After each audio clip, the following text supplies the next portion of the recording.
Hey night owls, quick question. When someone says the most powerful pirate who ever lived, who do you picture? Blackbeard? Jack Sparrow? Yeah, that's cute. The actual answer is a woman who commanded over 1,800 ships, made the Chinese Empire beg for peace, retired rich, and died of old age. Her name was Zheng Yi Sao, and history has been suspiciously quiet about her for way too long. This isn't a story about rebellion or tragic glory. It's a story about a woman who looked at one of the most brutal, chaotic industries in human history and said, "I can run this better," and then she did. No dramatic last stand, no chains, no execution at dawn, just a system so well built that even an empire couldn't knock it down. Before we go any further, drop a comment right now.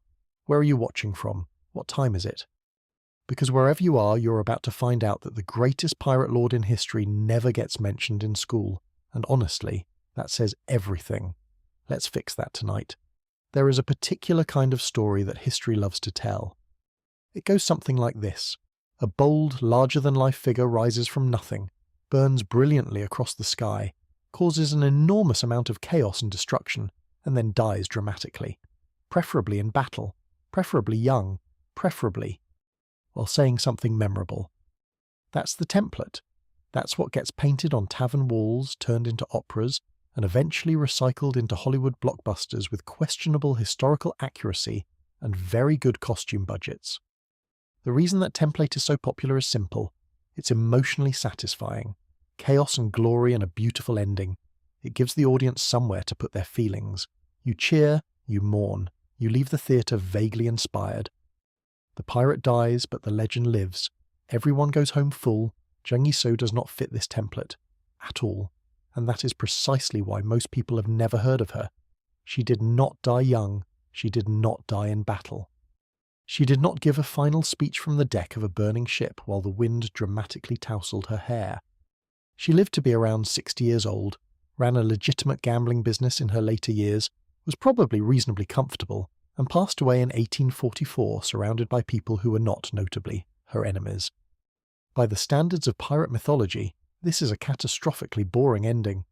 By the standards of actual human experience, this is what winning looks like.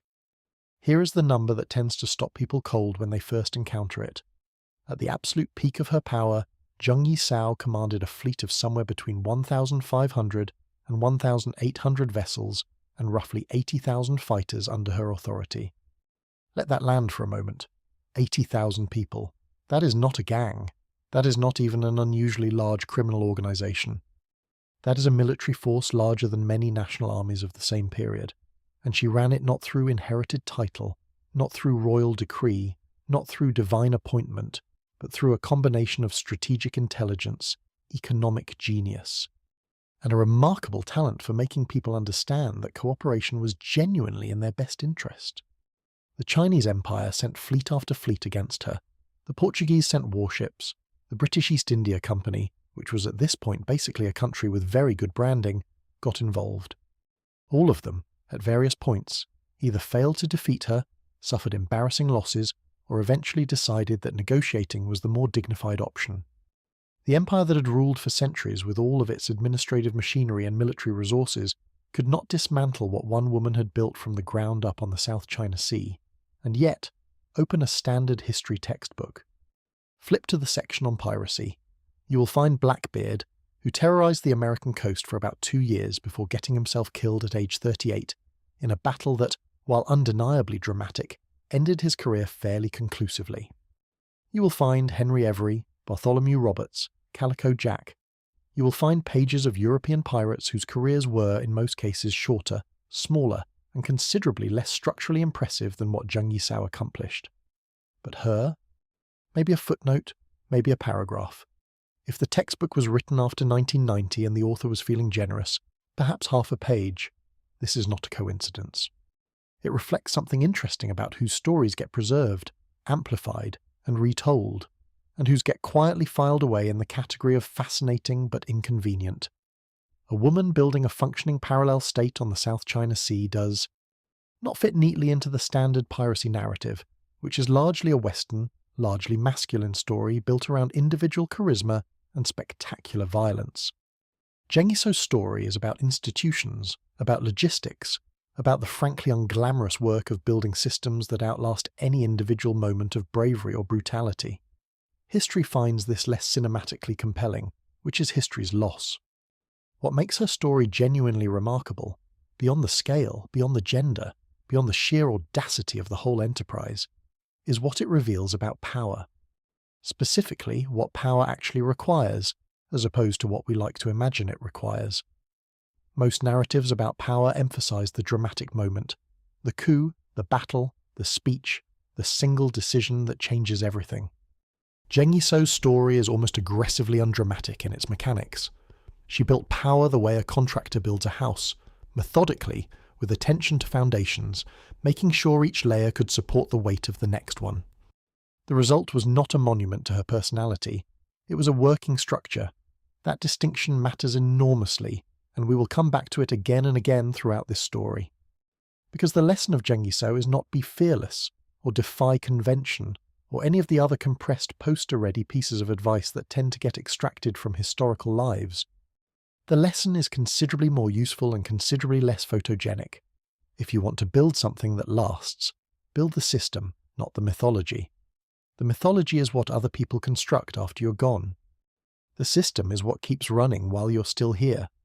Now, to understand why she was able to do what she did, why this specific woman, in this specific place, at this specific moment in history, we need to step back and look at the world she was operating in.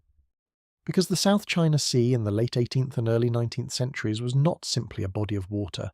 It was, in every meaningful political and economic sense, a battlefield. And not the kind of battlefield where you could win by sending in more soldiers. The South China Sea covers approximately 3.5 million square kilometres. That is roughly the size of the Indian subcontinent, which gives you a sense of the scale we're dealing with. Today it is a contested zone of overlapping territorial claims, international shipping lanes, and occasional diplomatic incidents that polite nations resolve through carefully worded statements of concern. In the late 18th century it was all of that, minus the diplomacy and with considerably more actual violence. To understand what made this particular body of water so consequential, you have to understand where it sits in the geography of global trade. The South China Sea is essentially the corridor through which goods had to pass if they were moving between East Asia and the rest of the world. Chinese silk, porcelain and tea heading west, Indian cotton and spices heading east. Southeast Asian goods, rice, pepper, tin, timber, moving in every direction simultaneously. European colonial powers carrying everything they had extracted from everywhere they had been. All of it, if it was moving by sea between the Indian Ocean and the Pacific, had to go through this corridor.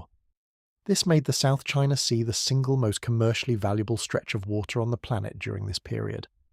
The volume of trade flowing through it was staggering. And where there is staggering value moving through a relatively constrained geographic space, there will, reliably and inevitably, be people who decide that the most efficient way to participate in that value is to intercept it rather than produce it. This is not a moral observation, it is basically a law of economics. You could call it the toll booth principle. Wherever goods must pass through a choke point, someone will eventually figure out that controlling the choke point is more profitable than being one of the things passing through it. By the mid-18th century, piracy in the South China Sea was not a fringe activity. It was, by any reasonable measure, an industry. One with its own workforce, its own supply chains, its own internal politics, and its own rules, even if those rules were somewhat more loosely enforced than, say, the regulations governing maritime commerce in the ports of Guangzhou.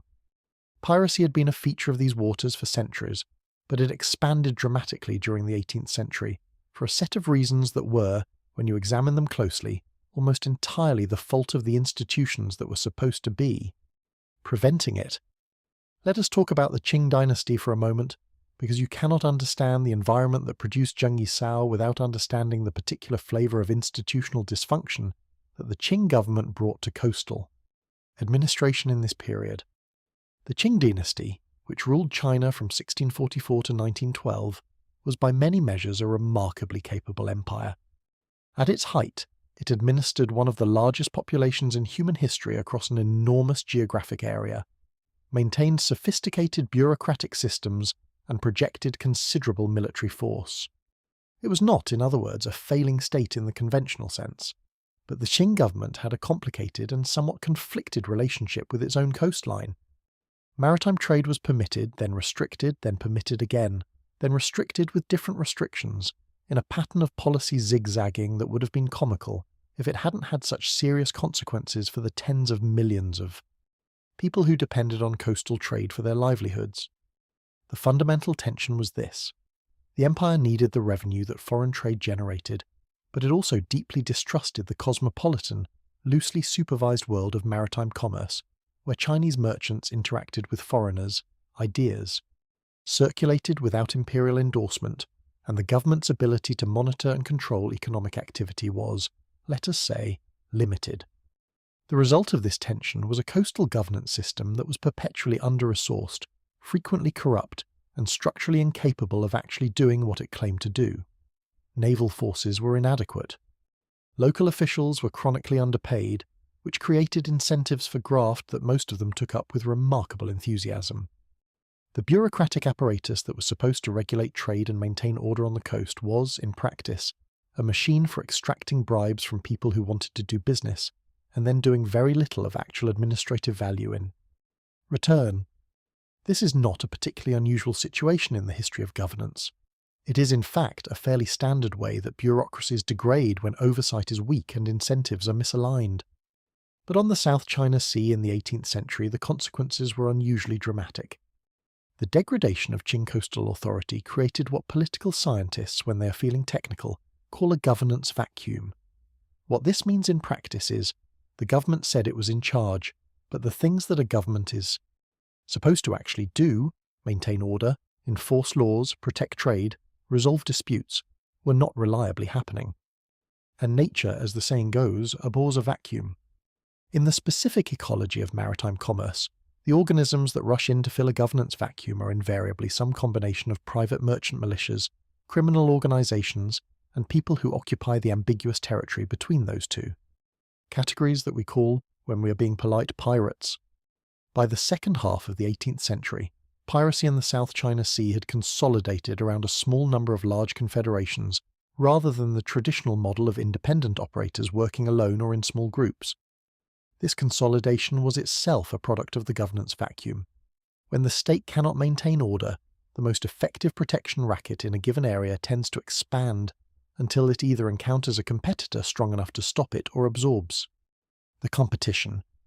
The result, by the time we reach the period most relevant to Zheng Yi Sao, was a South China Sea piracy landscape dominated by a handful of major confederations, each controlling specific geographic zones, each with their own internal hierarchies and rules, and each engaged in a perpetual dance of alliance, rivalry, and negotiation with the others. The most powerful of these confederations were organized around a flag color system: the red flag fleet, the black flag fleet, the white flag fleet, and several others, each a distinct power center with its own territorial claims and operational culture. This color-coded organization sounds almost charmingly administrative for what was, after all, a network of armed maritime raiders, but it served a genuine functional purpose. It allowed participants in the broader piracy economy to know at a glance who they were dealing with and what the relevant rules of engagement were. In an environment without courts or contracts, shared symbols were one of the few available mechanisms for establishing the basic predictability that commerce, even the commerce of piracy, requires to function. The Red Flag Fleet, which would eventually come under Zheng Yi Sao's control, was by the late 18th century already one of the most powerful forces in this landscape. It had been built up over decades through a combination of military expansion and strategic negotiation, absorbing smaller operators, establishing tributary relationships with coastal communities, and developing the organizational capacity to move large numbers of vessels in coordinated operations. By the time a man named Zheng Yi took command of it, it was already formidable. What it lacked was the administrative genius that would eventually transform it from a formidable pirate confederation into something that functioned, for all practical purposes, like a state. Now, the geography of the South China Sea itself shaped everything about how power operated in this environment, in ways that are easy to underestimate if you're thinking about it abstractly. The sea is not, from a navigational standpoint, simply open water. It is laced with islands, archipelagos, shallow banks, and hidden passages that are navigable only if you know exactly what you're doing. The coastline of southern China alone is extraordinarily complex. Thousands of kilometers of rocky inlets, river deltas, mangrove swamps and natural harbours, many of which are invisible from any distance and accessible only through channels that require local knowledge to navigate safely. This geography was, for the Qing Navy, a persistent nightmare. A modern fleet built for open water combat was worse than useless in this environment. It was actively dangerous because the deep-draft warships that performed well in open sea battles could not follow smaller, shallower vessels into the labyrinthine coastal waters where pirates operated most of the time. Imperial naval commanders repeatedly found themselves in the position of chasing adversaries who knew every reef and sandbar and shallow passage in their operating area, who could melt into the coastal geography at will and who reappeared somewhere else entirely when the pursuit was abandoned. This was not a new problem. Coastal raiders had been exploiting geographic knowledge advantage against larger military forces for essentially as long as there had been coastlines. But on the South China Sea, with its extraordinary complexity and the sheer scale of the area to be patrolled, the advantage of local knowledge was multiplied to a degree that made conventional military suppression strategies essentially futile. The economic ecology of the South China Sea also created a social substrate that was, in certain respects, uniquely hospitable to large-scale maritime organization outside state authority. The populations of coastal communities in this region, fishermen, small traders, boat dwellers, people who made their lives on or adjacent to the water, existed in a complicated relationship with both the formal Qing state and the piracy networks that operated alongside and often in opposition to it.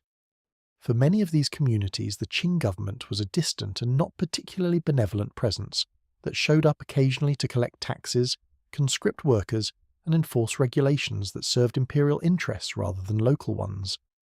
Piracy networks, by contrast, often offered something the state did not: economic participation on terms that were, if not exactly fair, at least locally determined and in some respects predictable. This is not to romanticize piracy as some kind of Robin Hood enterprise.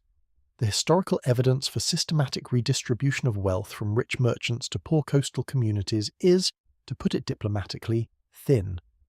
But piracy confederations did employ large numbers of people who had limited economic options under the formal system, did trade with coastal communities on terms that those communities found acceptable, and did provide a form of protection, even if what they were primarily protecting communities from was themselves and their competitors, that the official state apparatus was not providing.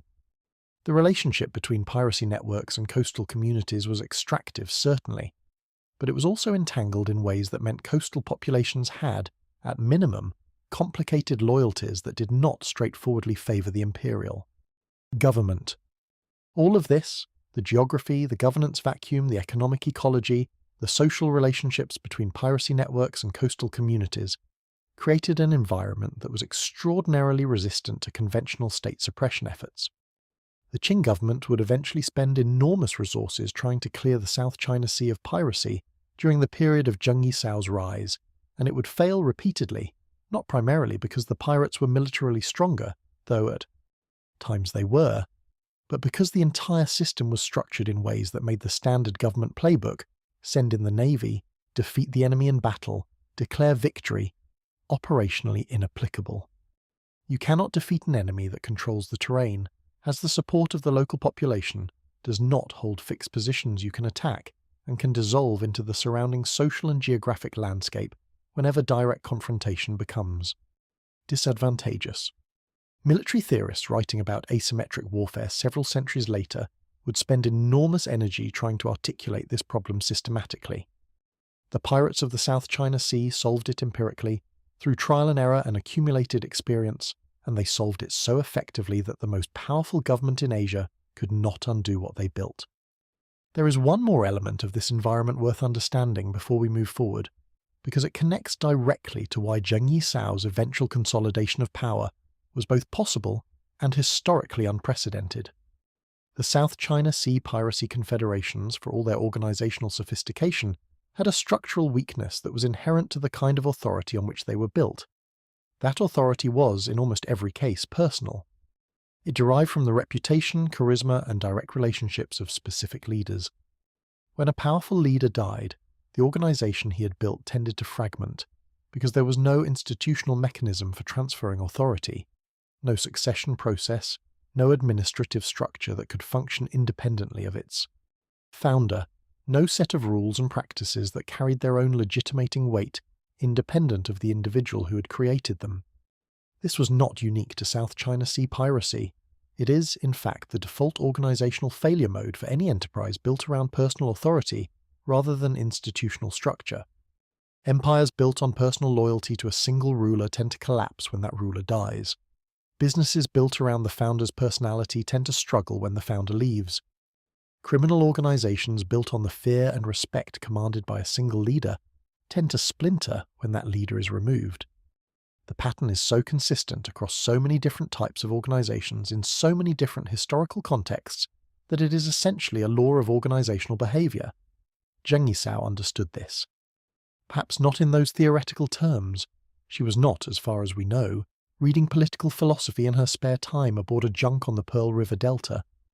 But she understood it experientially, in the practical and immediate way that people understand structural problems when they have spent their entire adult lives inside the structure. She had watched how the piracy world worked. She had seen what happened when leaders died and organizations fell apart. She had observed, with the particular clarity available to someone who is not supposed to be paying attention, how the difference between a sustainable enterprise and a temporary one came down to whether the rules were in the system or in the person. When her turn came, she built the system. But we are getting ahead of ourselves. The point right now is this. The world Zheng Yi Sao was born into and came of age in was a specific historically particular world, with specific historically particular rules, most of which were unwritten, all of which were ruthlessly enforced by practical consequence, and none of which made any concessions to her gender, her background, or her preferences. It was a world defined by the intersection of enormous commercial wealth, structural governance failure, geographic complexity, and the specific organizational traditions of a maritime culture that had been living outside formal state authority for generations. It was, in other words, a world that would have been extraordinarily difficult to navigate for anyone. That she not only navigated it, but reshaped it. That she took a system defined by its resistance to centralized control and imposed on it a degree of organizational coherence it had never had, is the central fact of her story. And to understand how she did that, we need to understand where she started, not on a ship and not in a position of any particular power or visibility. We need to start in the floating neighborhoods of Canton, on the water world that was the only world she had ever known, and in the kind of education that only life at the absolute intersection of power and powerlessness can provide. Because before Zheng Yi Sao became the commander of the largest pirate fleet in history, she was a woman in a place where women were not supposed to matter, and the distance between those 2 points is the most interesting part of the story. Let us start at the beginning. The Pearl River Delta in the late 18th century was one of the most densely inhabited and economically active stretches of coastal territory anywhere on Earth. The city of Canton, known today as Guangzhou, sat at its heart, and it was, by this period, effectively the single point of contact between China and the rest of the world's commercial interests, because the Qing government had, through a succession of trade restriction policies, reduced all foreign maritime commerce to a single officially sanctioned port. Everything that entered or left China by sea passed through Canton. Every European merchant, every Indian trading house, every Southeast Asian commercial network that wanted access to Chinese goods had to negotiate with the Hong merchants of Canton under the terms set by the imperial government. This made Canton extraordinary in its cosmopolitanism and its commercial intensity. It was a city where Cantonese merchants met Portuguese traders, met English company men, met Malay sailors, met Indian financiers, and where all of this meeting was mediated through layers of official regulation and unofficial arrangement that bore roughly the same relationship to each other that the visible surface of an iceberg bears to what is happening below the waterline. The formal economy was large, the informal economy was larger, the outright illegal economy was in certain sectors larger still.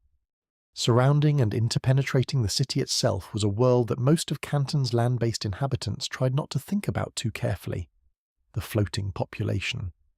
The Pearl River Delta was home to an enormous community of people who lived on boats, who were born on boats, raised on boats, married on boats, and died on boats without ever having maintained a permanent address on dry land.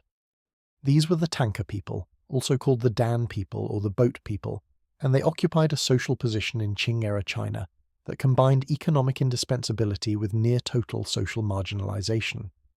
The tanker provided services that the land-based economy could not function without. They fished the delta's extraordinarily productive waters. They transported goods up and down the Pearl River system. They ferried passengers. They maintained the small boats and shallow draft vessels that larger trading enterprises depended on for coastal access. Without the tanker, the commercial machinery of Canton would have ground to a halt within days. And yet, in the formal social hierarchy of Qing China, the tanker occupied roughly the status of people the system preferred not to officially acknowledge. They were prohibited in most periods from sitting certain civil examinations. Marriage between tanker and land-dwelling Han Chinese was discouraged and often actively prevented. They had their own communities, their own dialects, their own social structures, and they were, from the perspective of the imperial state, simultaneously essential and invisible. It was in this world, the floating neighborhoods of the Pearl River Delta, where the official social order maintained only a loose and intermittent grip, that the woman who would become Zheng Yi Sao was born, around 1775. Her birth name is lost to history, which is itself a kind of commentary on the historical documentation priorities of the period. She appears in the records that survive primarily under her married name. Zheng Yi Sao means literally wife of Zheng Yi. The Chinese historical record, with its characteristic economy regarding women it had not originally intended to remember, preserved her in relation to her husband rather than as an entity in her own right. This is historically irritating but not surprising. What we know of her early life comes primarily from accounts written after she had already become famous, or, from the Qing government's perspective, notorious, and is accordingly filtered through the distortions of retrospective mythologization, and official condescension in roughly equal measure. She was, by most accounts, working in the floating entertainment and service industries of the Pearl River Delta before her marriage, the kind of work available to tanker women in the commercial environment around Canton, in establishments that were simultaneously ordinary businesses and spaces where the formal rules of the social order were loosely interpreted or conveniently ignored. This was not, to be clear, glamorous. The floating establishments of the Pearl River Delta offered a range of services to the sailors, merchants and travellers who passed through, and the women who worked in them occupied a social position that combined economic activity with social stigma in the particular way that the 18th century reserved for women in informal service industries. But if these environments were not glamorous, they were educational in ways that formal education could never have replicated. The customers of these establishments came from every level of the commercial and criminal hierarchy of the South China Sea economy. They talked, they negotiated, they bragged. They revealed, in the relaxed informality of the floating neighborhoods, the actual workings of the systems they nominally controlled during business hours on land. She was watching, listening, filing information away with the careful attention of someone who understood at some level that knowledge was the one resource she could accumulate without anyone trying to take it back. By the time she encountered Zheng Yi, the leader of the Red Flag Fleet, one of the most powerful pirate confederation commanders in the South China Sea, she was not an innocent bystander to the piracy economy. She was a sophisticated observer of it, someone who understood its logic, its internal politics, and its structural weaknesses with considerable clarity. The match that would follow was, as we will explore in the next chapter, far less romantic than pirate mythology might prefer, and far more interesting. But before we get there, let us take one more moment to appreciate the full significance of the environment we have been describing, because it explains something that is otherwise puzzling about the story of Zheng Yi Sao, namely, why it was possible for her to do what she did at all. The South China Sea in the late 18th century was, in the ways that mattered for her purposes, a system under stress. The formal institutions of the Qing state were failing at the coast. The piracy confederations that had filled the resulting vacuum were organizationally powerful but structurally fragile, built on personal authority and ad hoc arrangements, rather than on the kind of institutional infrastructure that could survive. The loss of any individual leader. The commercial economy of the region was generating enormous wealth, while remaining deeply insecure about the governance conditions under which that wealth could be reliably protected and moved. Into this environment came a woman who had spent her formative years observing, from an inconspicuous vantage point how power actually worked, not as it described itself, not as official ideology presented it, but as it functioned in practice, in the actual decisions made by actual people under actual conditions. She had watched men with real authority make decisions, misread situations, reveal their priorities, and construct the narratives they used to explain their own behavior to themselves and others. She had seen the gap between the story of power and the mechanics of it. That gap, between the performance of authority and the actual machinery that makes authority function, was where her opportunity lived. Not because she was uniquely clever, though she was clearly intelligent. Not because she was unusually bold, though she was certainly willing to act under conditions of considerable uncertainty. But because she had developed, through the particular education available to someone in her position, an unusually accurate map of a terrain that most of the powerful men around her were navigating by mythology rather than by accurate information. She knew what the South China Sea piracy world actually needed, as opposed to what it told itself it needed. And when her moment came, she was ready to provide it. That moment was closer than anyone around her could have predicted. The political chessboard of the South China Sea was about to lose one of its most important pieces, and what happened next would depend entirely on whether someone was ready to pick it up. She was ready. There is a particular kind of education that does not come with a certificate, a graduation ceremony, or even a name. It has no curriculum, no assigned readings, and no one who will write you a letter of recommendation afterward. It is, in many ways, the most thorough education available, because it is conducted entirely in the real world, under real conditions, with real consequences for every mistake. Historians sometimes call it the School of Hard Knocks, which is a phrase that manages to be simultaneously accurate and almost comically inadequate for what it describes. Zheng Yi Sao attended this school for the first roughly 30 years of her life, and she was, by every available indication, an exceptional student.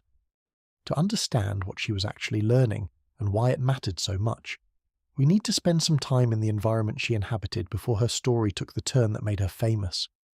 We touched on the floating neighborhoods of the Pearl River Delta in the previous chapter, the tanker communities, the boat people world, the commercial and social ecosystem that existed just below the waterline of official Qing society. But we need to go deeper into what daily life in that environment actually looked like, because the specific texture of it shaped her in ways that no other upbringing could have replicated. The floating establishments of the Pearl River Delta were, in the most literal sense, places where the social rules of Qing China were suspended, not abolished. Nobody was pretending that the official hierarchy did not exist, or that the imperial government did not have opinions about how people should behave, but suspended, the way rules are always suspended in spaces that exist at the margins of the order that created them. The formal world had its categories and its prohibitions and its elaborate systems of social rank. The floating world had its own logic, which was considerably more transactional and considerably less interested in maintaining the fictions that polite land-based society required. In practical terms, this meant that the establishments of the Delta attracted a clientele that spanned the entire range of the South China Sea economy. On any given evening, you might find sitting in more or less close proximity a Qing naval officer who was technically responsible for suppressing the very trade networks he was currently purchasing services from, a Hong merchant whose official dealings happened through the licensed trading houses of Canton and whose unofficial dealings happened everywhere else, a captain of one of the larger piracy confederation vessels, relaxing between operations with the specific kind of ease that belongs to people who have recently resolved a situation that could have gone badly, and various categories of foreign sailors, traders, and adventurers who were in Canton because Canton was where the money was and who had their own relationships too. The law that were best described as situational. This was not, to be clear, a comfortable or particularly safe environment for anyone whose position in it depended entirely on being of service to the people with actual power. The women who worked in these establishments existed in a state of almost total legal and social vulnerability. They had no formal protections, no recourse to official institutions that would have taken their concerns seriously, even if they had possessed the standing to raise them, and no permanent security of any kind. Their continued livelihood depended on a network of informal relationships and understandings that required constant management and renegotiation, and that could collapse at any time for reasons entirely outside their control. The modern mind tends to see this situation primarily through the lens of its obvious injustice, which is fair and appropriate. But there is another lens worth applying, which is the practical one. What does this environment teach you about power, if you're paying attention? And the answer is, quite a lot. Possibly more than any other educational setting available. Here is the thing about people in positions of power when they are in spaces where they believe themselves unobserved and unaccountable. They are honest. Not deliberately honest. They are not sitting down to have genuine discussions about their true values and priorities. They are honest in the involuntary way that people are honest when they think the conversation does not matter. They reveal themselves. They show you who they actually are, as opposed to who they perform being in the official spaces of their professional lives. A Qing naval officer at an official function presents a specific version of himself, disciplined, loyal, committed to the principles of imperial service, appropriately concerned with matters of honor and face. The same Qing naval officer in a floating establishment on the Pearl River Delta, 3 cups into his evening, having a frank conversation with colleagues about why the most recent campaign against the Red Flag Fleet had gone so embarrassingly wrong.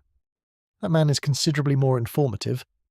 He will tell you, if you're listening carefully and have the kind of face that people find easy to talk to, exactly what the Navy's actual operational weaknesses are. He will explain the bureaucratic politics that prevent effective coordination between different command structures. He will describe, with the detailed frustration of someone who has been personally inconvenienced by the problem, how graft and incompetence at the middle levels of the naval hierarchy drain away resources before they ever reach the ships that need them. He's not trying to give you military intelligence. He's venting. He has probably forgotten your name already. But if you are a woman who has been trained by necessity to listen carefully and remember everything, because memory and observation are among the few genuinely portable assets available to you, you are storing all of it. Multiply this by years. Multiply it by hundreds of conversations.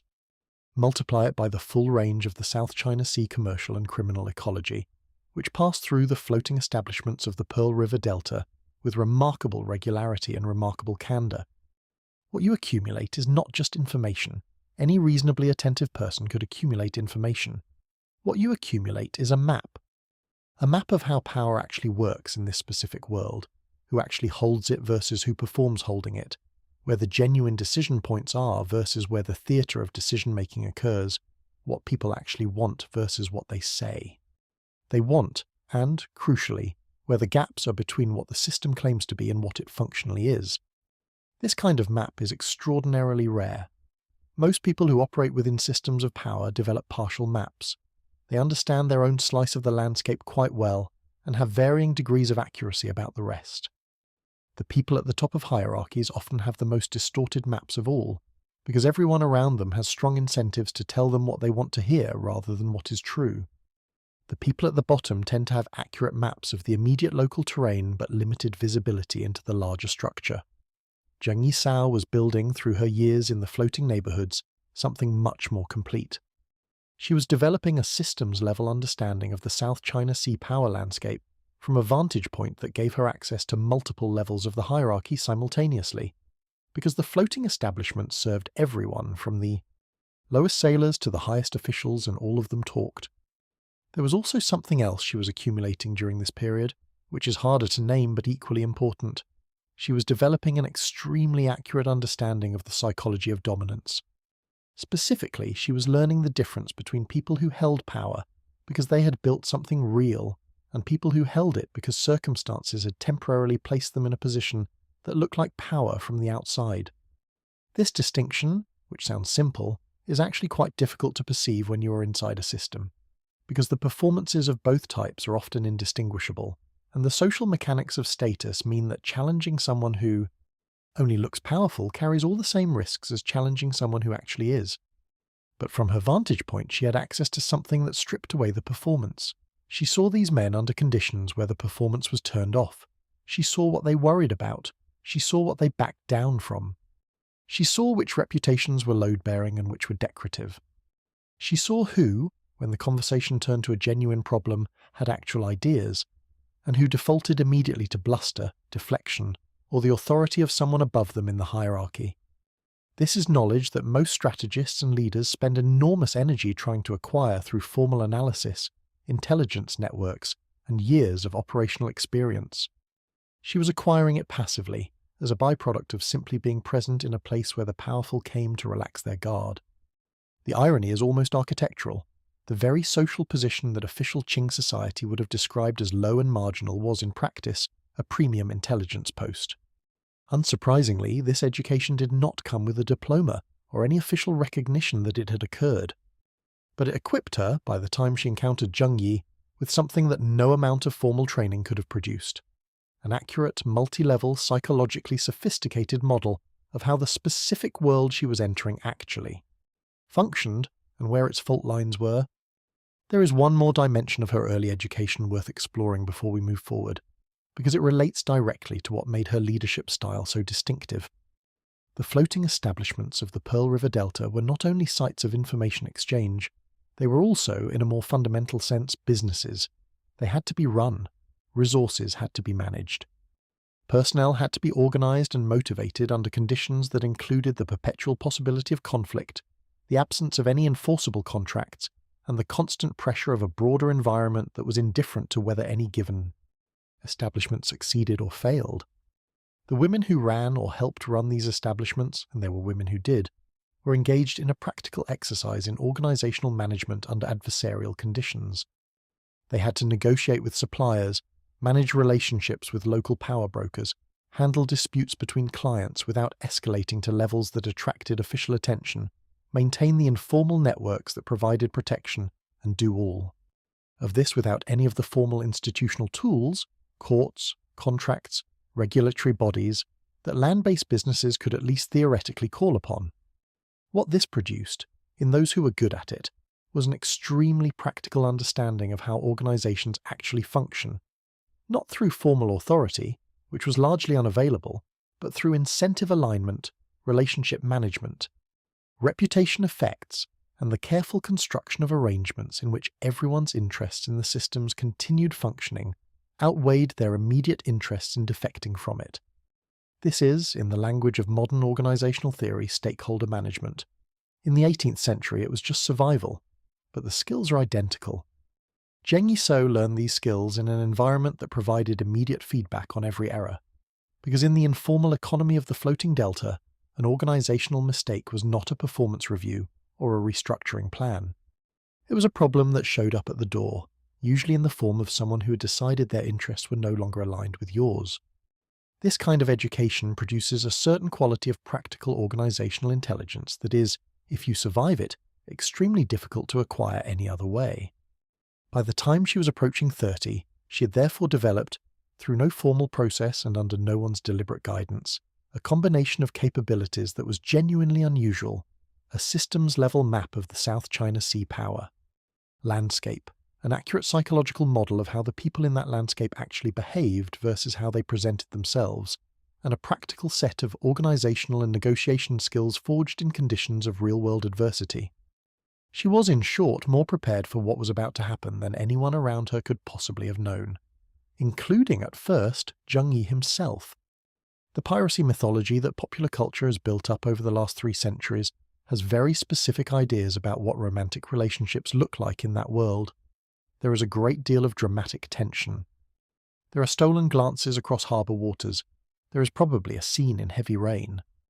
The power dynamics are, depending on which version of the mythology you're consuming, somewhere between complicated and entirely unreconstructed, and the endpoint is either a dramatic tragedy or a sunset that the narrative implies leads to something uncomplicated and pleasant. The union between Zheng Yi Sao and Zheng Yi bore approximately no resemblance to any of this, which is either disappointing or refreshing, depending on your tolerance for maritime romanticism versus your appreciation for functional partnerships between competent adults. Zheng Yi was, by 1801 when they married, one of the most powerful pirate confederation leaders in the South China Sea. He came from a family with deep roots in the piracy trade. Maritime raiding was, in the most literal sense, the family business, passed down through generations with the same mixture of professional pride and practical knowledge that characterized any hereditary craft in this period. He had inherited significant organizational capacity and expanded it through a combination of military effectiveness and strategic alliance building, consolidating the Red Flag Fleet into a force that could not be ignored by anyone operating on the Pearl River Delta and surrounding waters. He was, by the standards of the world he operated in, highly successful. He was also, by those same standards, in possession of a significant structural problem, one that he may or may not have been entirely conscious of, but which was real regardless of his awareness of it. The Red Flag Fleet, like every other major piracy confederation of the period, was built on personal authority. Its organizational coherence derived from Zheng Yi's own reputation, his network of personal relationships with individual captains, and the accumulated loyalty of people who had fought alongside him and benefited from association with him. It was a formidable structure. It was also, at its foundation, personal rather than institutional, which meant that it was exactly as stable as Zheng Yi himself. This was not a unique problem. It was the standard problem of every successful pirate confederation of the period, and the standard solution to it was, essentially, hope. Hope that the leader would live long enough and remain effective long enough for the organization to survive. Intact. The historical record on this particular solution is not especially encouraging. What Zheng Yi needed, though whether he articulated it to himself in these terms is unknowable, was a partner who could think about the organizational problem systematically. Someone who could see the structure whole rather than from within a particular role in it. Someone who was intelligent enough to understand the difference between what the organization said it was doing and what it was actually doing, and strategically sophisticated enough to work on closing that gap. And someone, critically, who brought to the partnership skills and perspectives that he did not already possess, because a partner who is simply an extension of your existing capabilities adds relatively little structural value. When he encountered the woman who would become Zheng Yi Sao, she was, from the outside, an extremely unlikely candidate for the role. She was working in the floating establishments of Canton. She had no official standing, no military experience, no formal position in any hierarchy, and no resources of her own beyond the knowledge and skills she had accumulated. She was, in every formal category available to observers at the time, at the extreme low end of the social spectrum. But Zheng Yi was, whatever else he was, not stupid. And there is evidence, in how the partnership subsequently developed, in the terms of the arrangement they made, and in the way she was integrated into the operation of the fleet from early in their relationship, that he recognized in her something that did not show up in any formal category. He recognized someone who understood his world with unusual accuracy, and who was operating at a level of strategic sophistication that had nothing to do with formal credentials. The terms of their union, by the accounts that have survived, were themselves unusual. She did not simply marry into his organization and accept whatever position and authority he chose to allocate to her. She negotiated. The specifics of what was agreed are not fully documented. The surviving sources are incomplete and filtered through various perspectives, but the essential shape of the arrangement is clear enough. She obtained explicit recognition of a role in the operation of the fleet, access to organizational information and decision-making processes, and, in at least some accounts, a formal share in the enterprise that gave her independent standing rather than derivative authority. In exchange, he got what he apparently understood he needed: a genuine partner whose capabilities complemented rather than duplicated his own. This was, to put it mildly, not standard practice in the organization of 18th century South China Sea piracy confederations, or, for that matter, in 18th century marriages in general. The Qing social order had very clear ideas about the appropriate roles of wives in organizational life, and co-equal partner with negotiated authority and independent standing was not among the listed options. But the floating world of the Pearl River Delta was not the Qing social order. It was a world where what you could do mattered more than what category you belonged to, and Zheng Yi Sao had spent her entire life building the capacity to do quite a lot. What followed was a partnership that functioned in its actual operations almost nothing like a conventional marriage of the period. Zheng Yi ran the fleet's day-to-day military and operational activities, which was what he was trained for and what his reputation was built on. He managed the relationships with captains through the direct personal reputation-based mechanisms that held the Confederation together in the short term. He conducted the negotiations and confrontations with rivals and adversaries that required his presence and his name to be effective. This was his domain, and he was good at it. Meanwhile, she was doing something different. Something that looked less dramatic from the outside but was considerably more consequential in the long term.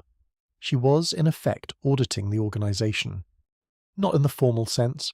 There were no spreadsheets, no consultant reports, no PowerPoint presentations to the board, but in the practical sense of building a comprehensive understanding of how the Red Flag Fleet actually functioned, where the resources came from, where they went, which captains were actually reliable, and which merely seemed reliable until the stakes were high enough to reveal the difference, which operational areas were profitable and why, which were generating losses that were being concealed or rationalized, what the actual relationships were with the coastal communities and tributaries that the fleet depended on, and where the organizational arrangements were fragile in ways that Zheng Yi's direct experience and natural confidence about his own authority might make it difficult for him to see. This is the kind of organizational due diligence that successful enterprises in any era require, and that founders and leaders, who tend to have both emotional investment in the structure they have built and the cognitive pattern of seeing what they expect to see rather than what is there, are often the least well-positioned to perform on their own organizations. Zheng Yi Sao, coming to the Red Flag Fleet without prior attachment to its existing structure, and with the diagnostic clarity of someone who had spent years learning to see how organizations functioned from the outside, was exceptionally well-positioned to do it. She also, during this period, was doing something else that would prove critical later. She was building her own relationships with the captains and senior figures in the fleet's hierarchy. Not as Zheng Yi's wife, or not only as that, but as a person in her own right, with her own assessments of situations, her own opinions about organizational problems, and her own demonstrated capacity to understand the business of running a large maritime enterprise. In a world where personal relationships were the actual currency of organizational authority, this was not a minor activity. She was, in effect, building a parallel set of relationships that gave her standing independent of her husband's name. The pace at which she built these relationships, and the care she took to maintain them, suggests a degree of long-term strategic thinking that is almost startling given the context. She was not, after all, working from a position of security. The social norms of the period gave her no formal protection if Zheng Yi chose to reduce her role, and the organizational culture of a piracy confederation was not known for its sensitivity to issues of fairness or partnership equity. Her actual security depended on being genuinely useful, on having built a position that served the interests of enough people in the organization that removing her would create problems. This is, as a strategy for building organizational resilience, essentially identical to what modern political scientists call coalition building. The 18th century did not have that phrase, but the mechanics are the same. There is another dimension to this period that deserves attention, which is what she was learning about the fleet's strategic situation. The Red Flag Fleet did not operate in isolation. It existed in a landscape of competing confederations, shifting alliances, ongoing negotiations, and periodic violent confrontations that required continuous strategic assessment to navigate. Zheng Yi was the primary navigator of this landscape, drawing on his personal experience, his family connections in the piracy world, and his reputation as a military commander. But strategic situations of this complexity benefit from multiple perspectives, and she brought to the analysis a set of observations that his more internally focused view might miss. She had, from her years in the floating establishments, a particularly well-calibrated understanding of how the other Confederation leaders thought, how they assessed situations, what they actually prioritized underneath their stated priorities, where their confidence was justified and where it was performance. This kind of psychological map of adversaries and allies is extraordinarily useful in the kind of constant low-level strategic maneuvering that characterized the South China Sea piracy landscape. It is the difference between knowing what someone is likely to do and understanding why they are likely to do it.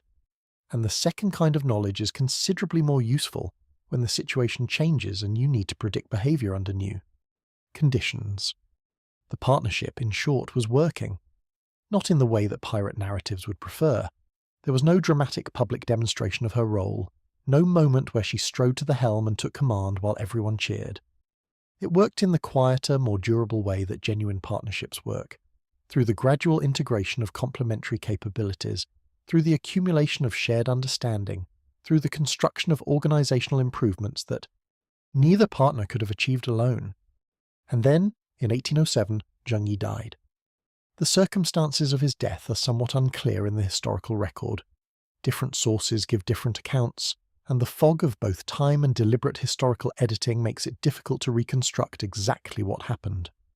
What is clear is that he died unexpectedly, that the Red Flag Fleet's entire organizational structure was suddenly without its founding authority, and that every captain, rival Confederation leader, and Qing official was watching to see what happened.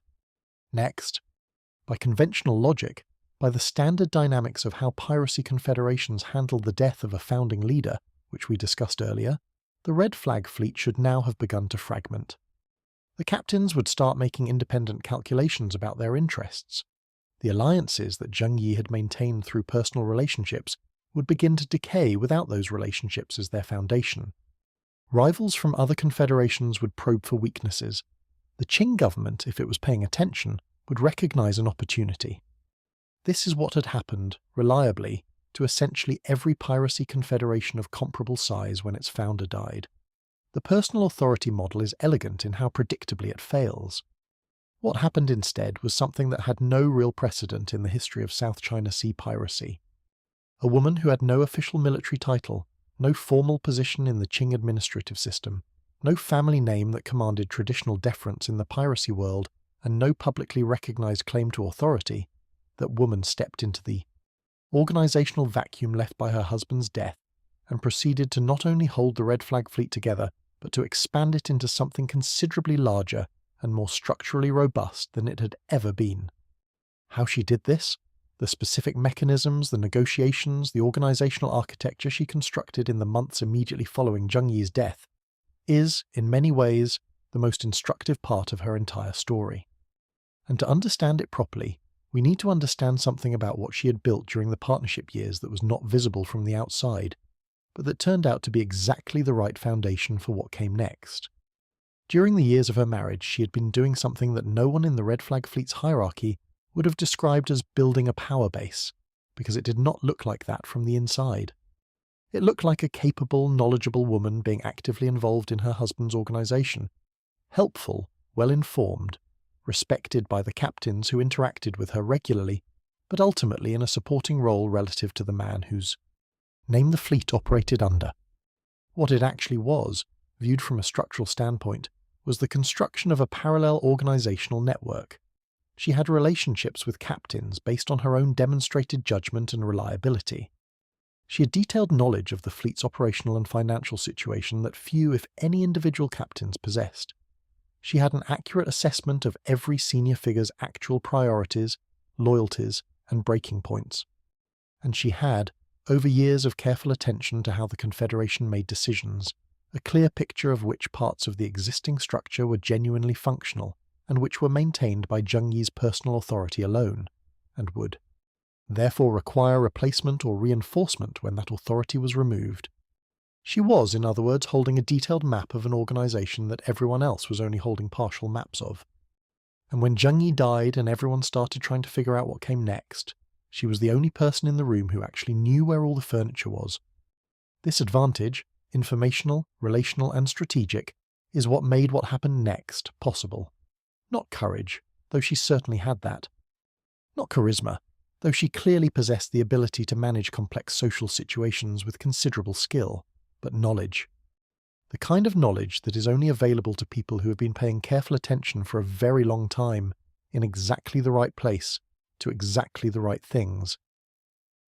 The next chapter of this story is about how she used that knowledge, about the specific process by which she converted organizational information into organizational authority, about the negotiations she conducted, one captain at a time, in the weeks after her husband's death, each conversation calibrated precisely to that individual's interests and concerns, each outcome locking another piece of the fleet's hierarchy into an arrangement that served her emerging authority rather than threatening it.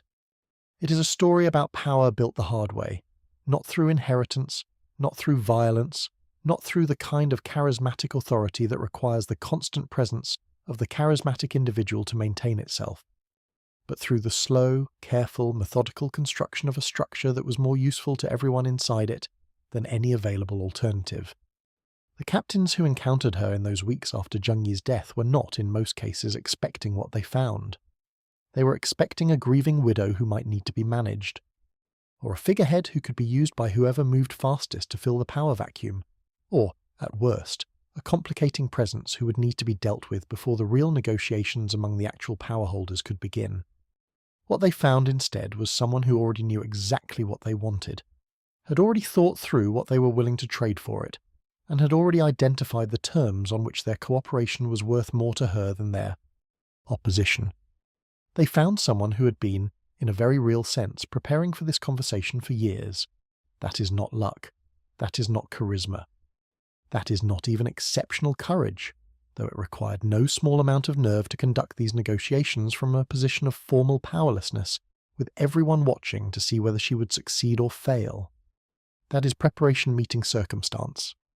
And when preparation has been as thorough as hers, when someone has spent years building exactly the knowledge base and relationship network that the moment requires, what looks from the outside like a sudden seizure of power is, from the inside, the logical conclusion of a process that began long before anyone was paying attention. She was ready. She had always been getting ready. And the South China Sea piracy world, which had never in its long and eventful history produced anything quite like what was about to happen, was about to find out what that actually meant. When a powerful leader dies unexpectedly and leaves behind a large, complex organization with no clear succession plan, there is a fairly standard sequence of events that historians have documented so many times across so many different cultures and periods that it has acquired the dependable quality of a natural law. First comes shock. Then comes a brief, tense pause during which everyone tries to assess the new landscape without visibly doing so, because visibly doing so would signal weakness. Then comes the scramble, the period in which the various factions and power holders within the organization begin maneuvering for position, forming and breaking alliances at speed, testing each other's strength through a series of increasingly serious probes. And then, usually within weeks or months, comes either a new dominant authority who has won the scramble decisively enough that continued resistance is not worth the cost, or fragmentation.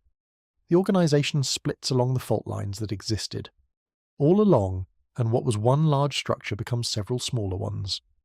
This sequence, with minor variations, is what happened to essentially every major piracy confederation in the South China Sea when its founding leader died. It is also what happened to most large military organizations, most dynastic political structures, and most family-owned enterprises when the founding generation passed, and the second generation turned out to have opinions about who should be in charge. The pattern is so consistent that deviations from it tend to attract the notice of historians, because they suggest that something genuinely unusual occurred. What happened to the Red Flag fleet after Zheng Yi's death in 1807 was a deviation from this pattern so complete that it essentially inverted it. There was no extended scramble, there was no fragmentation. There was, after a period that was shorter than most observers would have predicted, and almost entirely free of the violence that typically accompanies succession disputes in organizations of this type, a new and clearly defined authority structure in place, one that was, in several important respects, more coherent and more organizationally robust than what had existed before. And at the center of that structure was a woman who had, 3 weeks earlier, possessed no formal title, no official military authority, and no inherited claim to leadership of any kind. How does something like that happen? Not through magic, and not through an unusually convenient outbreak of collective reasonableness among a community of armed maritime raiders. It happens through the application of exactly the kind of knowledge and preparation that we spent the last chapter discussing, deployed at precisely the right moment, in precisely the right sequence, with precisely the right calibration for each specific person involved. Let us walk through what this actually looked like. The first thing to understand is that the political situation immediately after Zheng Yi's death was not, from Zheng Yi Sao's perspective, as simple as, I want to be in charge, therefore I will take charge. That kind of direct claim, standing up in front of the assembled captains and announcing her leadership, would have been, in the specific social and organizational context of the Red Flag fleet, a fairly significant tactical error. Not because she lacked the standing to make such a claim in any abstract sense, but because the organizational culture she was operating in had very specific ideas about how authority was legitimized, and a unilateral announcement was not among the accepted methods. Authority in the piracy world was legitimized through demonstrated competence, through mutual recognition among peers, and through the accumulated weight of relationships that meant something in practice. A declaration without that backing was just noise, potentially dangerous noise, if it was seen as presumptuous enough to trigger the competitive instincts of the captain she needed to bring on side. What she needed was not a declaration. What she needed was a fait accompli, and the difference between those two things is, in the mechanics of organizational politics, enormous. A declaration is a claim that others must then choose to accept or reject. A fait accompli is a situation that others must choose to accept or resist, which is a meaningfully different set of options with meaningfully different costs attached to each. The way you construct a fait accompli in an organizational succession situation is through sequencing. You do not call a general meeting and ask for a vote. You have a series of private conversations, each one designed to produce a specific outcome, ordered carefully so that each successful conversation strengthens your position for the next one. By the time you get to the hardest conversations, the ones with the most skeptical or most powerful figures in the hierarchy, enough of the organization has already aligned with you that the question is no longer, will you accept this person's authority, but rather, will you be the one to stand alone against an arrangement that everyone else has already accepted? This is not a subtle or especially obscure political technique.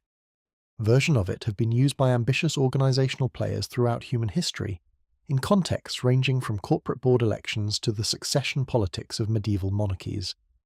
What makes it difficult to execute is not the concept.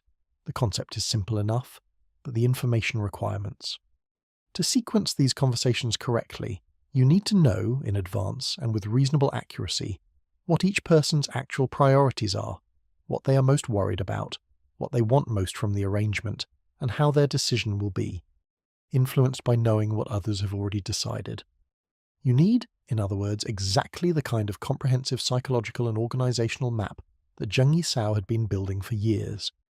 Before any of that could happen, however, there was a more immediate problem to solve: the question of who, in the organizational structure of the Red Flag Fleet, would serve as the operational military commander whose presence would give the captains a familiar point of reference. Zheng Yi Sao was clear-eyed about the situation. She needed someone who commanded genuine respect within the fleet's military hierarchy, who was not so independently powerful that he would see the arrangement as a competition, and who was capable enough that the fleet's actual fighting capacity would not decline during the transition period.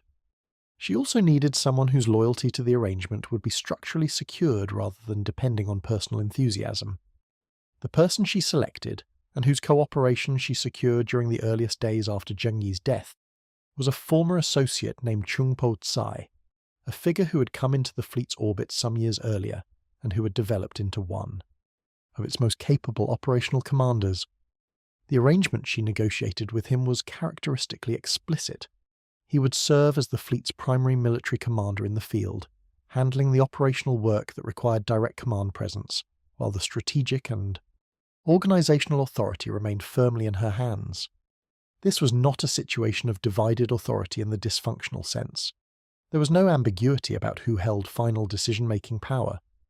It was a practical division of labor that recognized that running an organization of 80,000 people simultaneously required someone who could be in the field and someone who could manage the larger structure, and that these were different sets of work requiring different positions in the hierarchy. This arrangement also served another function, which was to provide the more traditionally minded captains with a male commander they could relate to in conventional military terms, while the actual organizational and strategic authority was exercised by her.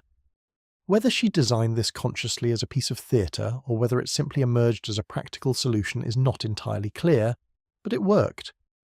The captains who might have been most uncomfortable with the idea of taking orders from a woman found themselves operating within a hierarchy that, from a distance, looked familiar. There was a respected combat commander they could follow in the field, while the actual decisions about strategy, resource allocation, organizational rules and political maneuvering were made by someone whose competence in those areas was becoming increasingly impossible to dispute. She started with the captains she knew were most likely to be sympathetic, not because they liked her personally necessarily, but because their assessment of their own interests aligned most clearly with a continuation of the fleet under stable central leadership rather than a fragmentation into competing factions. These were typically the captains whose operational areas were most vulnerable to interference from rival confederations, who had the most to lose from a period of internal instability, and who had benefited most directly from the organizational coherence that Zheng Yi's leadership had provided. They understood, more viscerally than others, what the alternative to a stable central authority actually looked like in practice, and they were, accordingly, more receptive to an argument that presented stability as the primary good on offer. The conversations she had with these captains were not, by the accounts that survive, theatrical or dramatic. She was not, apparently, the kind of leader who relied on the inspirational speech, the rousing appeal to shared values, the rhetorical flourish that makes people feel part of something larger than themselves. Those are powerful tools in the right context. They were not the right tools here.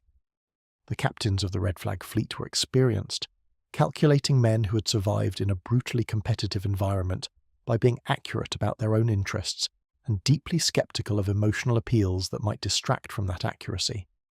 Inspiring rhetoric from a woman they did not yet recognize as their commanding authority would not have moved them. It would have raised their suspicion that something was being sold to them. What moved them was specificity. She demonstrated in each conversation that she understood their situation better than they had expected, that she knew the details of their operations, the pressures they were under, the specific problems they needed solved. She talked about concrete arrangements, how revenue would flow, how disputes would be handled, how the fleet's collective military capacity would be organized and deployed. She explained, in terms that connected directly to each captain's individual situation, why the arrangement she was proposing was better for them specifically than the alternatives. And crucially, she already knew, because she had built that map over years, what better for them specifically actually meant for each person she was talking to. This is not the same thing as manipulation, though the line between sophisticated persuasion and manipulation is sometimes thinner than comfortable. She was not telling people false things about what they would get. She was identifying what they genuinely wanted, explaining honestly how her proposed arrangement would provide it, and making the case clearly enough that they could evaluate it on its merits.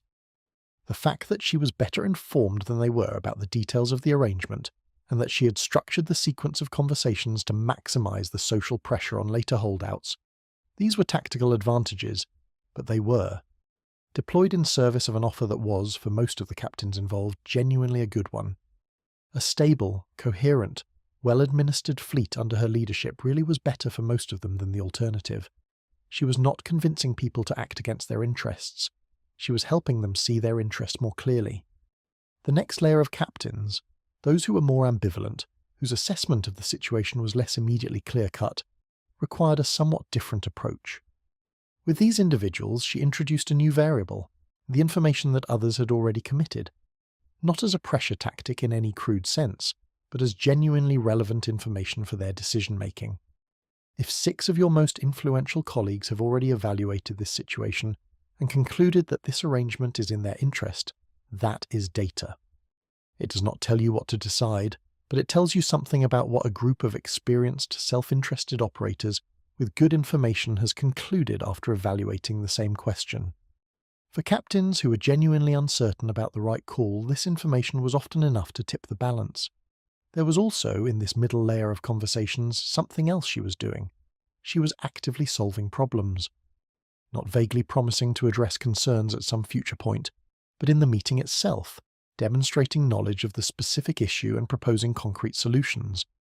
A captain whose primary worry was a territorial dispute with a neighbouring faction's vessels heard from her not a general assurance that disputes would be handled fairly, but a specific analysis of the dispute, where it stood, what the other party wanted, what leverage was available, what a reasonable settlement looked like, and a specific proposal for how it would be addressed. This kind of performance, knowing the details, having thought through the problem, proposing a workable solution on the spot, communicated something more powerful than any formal credential. It communicated genuine competence. And genuine competence, in a world where the consequences of organisational failure were extremely concrete, was the most persuasive thing available. By the time she reached the most resistant captains, those who were most sceptical, most independently powerful, most wedded to the idea that the succession question should be resolved differently, the structural situation had shifted, substantially. The choice they faced was no longer, should there be a central authority, and if so, who?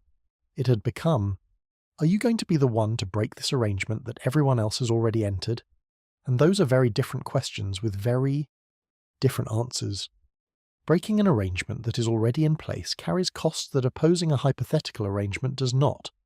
It makes you the aggressor. It damages your relationships with the people who have already committed, which matters in a world where relationships are the currency of organizational life. It identifies you as the obstacle to something that most of your colleagues have evaluated and found preferable to the alternative. And it does all of this without any guarantee that your opposition will succeed, meaning you bear all the relationship costs and possibly the conflict costs as well, and end up with nothing to show for it except a reputation as a troublemaker who tried to prevent the rest of the fleet from getting what they wanted. For the most powerful independent captains, there was an additional factor that made continued resistance even less attractive. She had, in advance of reaching these conversations, quietly ensured that the arrangement she was building explicitly accommodated their specific interests. The most significant potential sources of opposition were not powerful simply because of personal ambition. They were powerful because they controlled real resources, operational areas, and relationships that the fleet needed. She needed them inside the arrangement more than she needed to defeat them, and her proposed organizational structure reflected this accurately. Rather than marginalizing the independently powerful captains, she built the arrangement around giving them defined roles with real operational authority, clear territories, and guaranteed shares of the collective enterprise. This is a point that deserves emphasis, because it reveals something important about how she understood power. The conventional instinct of a new leader consolidating authority is to reduce the independent power of potential rivals, to centralize, to limit, to ensure that no one underneath you accumulates enough strength to challenge you. This instinct is understandable but often counterproductive, particularly in the early stages of establishing authority, when you need the cooperation of the people you are centralizing around yourself. Zheng Yi Sao did the opposite. She designed an organizational structure in which the senior captains had genuine, defined authority in their operational areas, clear rules governing their relationship with the Central Fleet Command, and reliable access to the benefits of collective organization. She was not trying to make herself the only important person in the structure. She was trying to build a structure that was genuinely better than the alternative. Better for her, yes, but also visibly, concretely better for the people inside it. This distinction between power consolidation as elimination of rivals and power consolidation as construction of better arrangements is, in retrospect, one of the most significant choices she made. It is also one of the least obvious. The elimination approach feels more secure in the short term because it reduces the number of people who might challenge you. But it is actually less secure in the medium term because it creates a class of people with powerful grievances and nothing to lose by acting on them. The construction approach feels riskier in the short term because you are leaving power in the hands of people who could theoretically use it against you. But it creates a class of people whose interests are genuinely served by the arrangement's success, and people whose interests are served by something tend, as a matter of practical human psychology, to defend it when it is threatened. She understood this. Whether she understood it theoretically or simply arrived at it through the practical intelligence she had developed over years of watching how organizational dynamics actually played out is unknowable. But she got to the right answer, which is what matters. There is one more element of this period that is worth examining in some detail, because it illuminates something about her that the strategic narrative can obscure. In the midst of all this organizational maneuvering, the careful sequencing, the calibrated conversations, the structural design, she was also dealing with the practical human reality of having just lost someone who had been, whatever the transactional dimensions of their partnership, her husband and primary collaborator for several years. She was doing the hardest kind of strategic work under conditions of genuine personal loss. There is no record of how she experienced this privately. The historical sources that survive are not interested in that dimension of her life, which is a recurring and predictable feature of how history treats women it would prefer to discuss only in operational terms. But it seems worth naming, simply because the combination of personal grief and high-stakes organizational maneuvering is not a combination that most people would navigate well, and she did. The consolidation process took several months in total, which is remarkably fast given the size and complexity of what she was reorganizing. By roughly mid-1808, a year that turned out to be something of a historical hinge point, the Red Flag fleet was not only intact but operating under a more coherent command structure than it had possessed during the Zheng Yi years. The informal, relationship-based authority model that had characterized his leadership was being replaced by something more institutional. Clear rules, defined organizational roles, structured processes for revenue sharing and dispute resolution, and a command hierarchy that was explicit rather than implied. There was also a new organizational dimension that had not existed before, the beginnings of a written code of conduct for fleet operations. This code, which we will examine in considerably more detail in the next chapter, was itself a significant organizational innovation, because it represented the first systematic attempt in the history of the Red Flag Fleet to make the rules of the enterprise explicit rather than leaving them to be inferred from the leader's behavior and preferences. Explicit rules are more stable than implicit ones, because they do not depend on the continued presence of any individual for their enforcement. They can be pointed to, referred to, and applied by anyone in the hierarchy without requiring access to the central authority for every decision. In an organization operating across hundreds of kilometers of coastline with vessels constantly out of communication range, this kind of distributed rule clarity was operationally transformative. The captains and fleet commanders who had initially been uncertain about what her authority would look like in practice were, by this point, beginning to understand. She was not governing through personal charisma or through the kind of individual-centered authority model that the fleet had operated under before. She was governing through structure, through the construction and maintenance of organizational arrangements that made cooperation the rational choice for everyone inside them, and that continued to function reliably regardless of whether she was personally present to oversee every decision. From the outside, from the perspective of the Qing government, the rival confederations and the European and Portuguese commercial interests that operated in South China Sea waters, what they were observing was a pirate fleet that had not, as expected, fallen apart after its leader's death. That was puzzling enough. What made it genuinely alarming was that the fleet appeared, if anything, to be becoming more coherent and more effective. Operations were more coordinated. The revenue extraction systems that the fleet operated along the coast were becoming more systematic. The relationship between the fleet and the coastal communities it relied on was, by various accounts, becoming more stable and less arbitrary. The Red Flag Fleet was not declining, it was consolidating.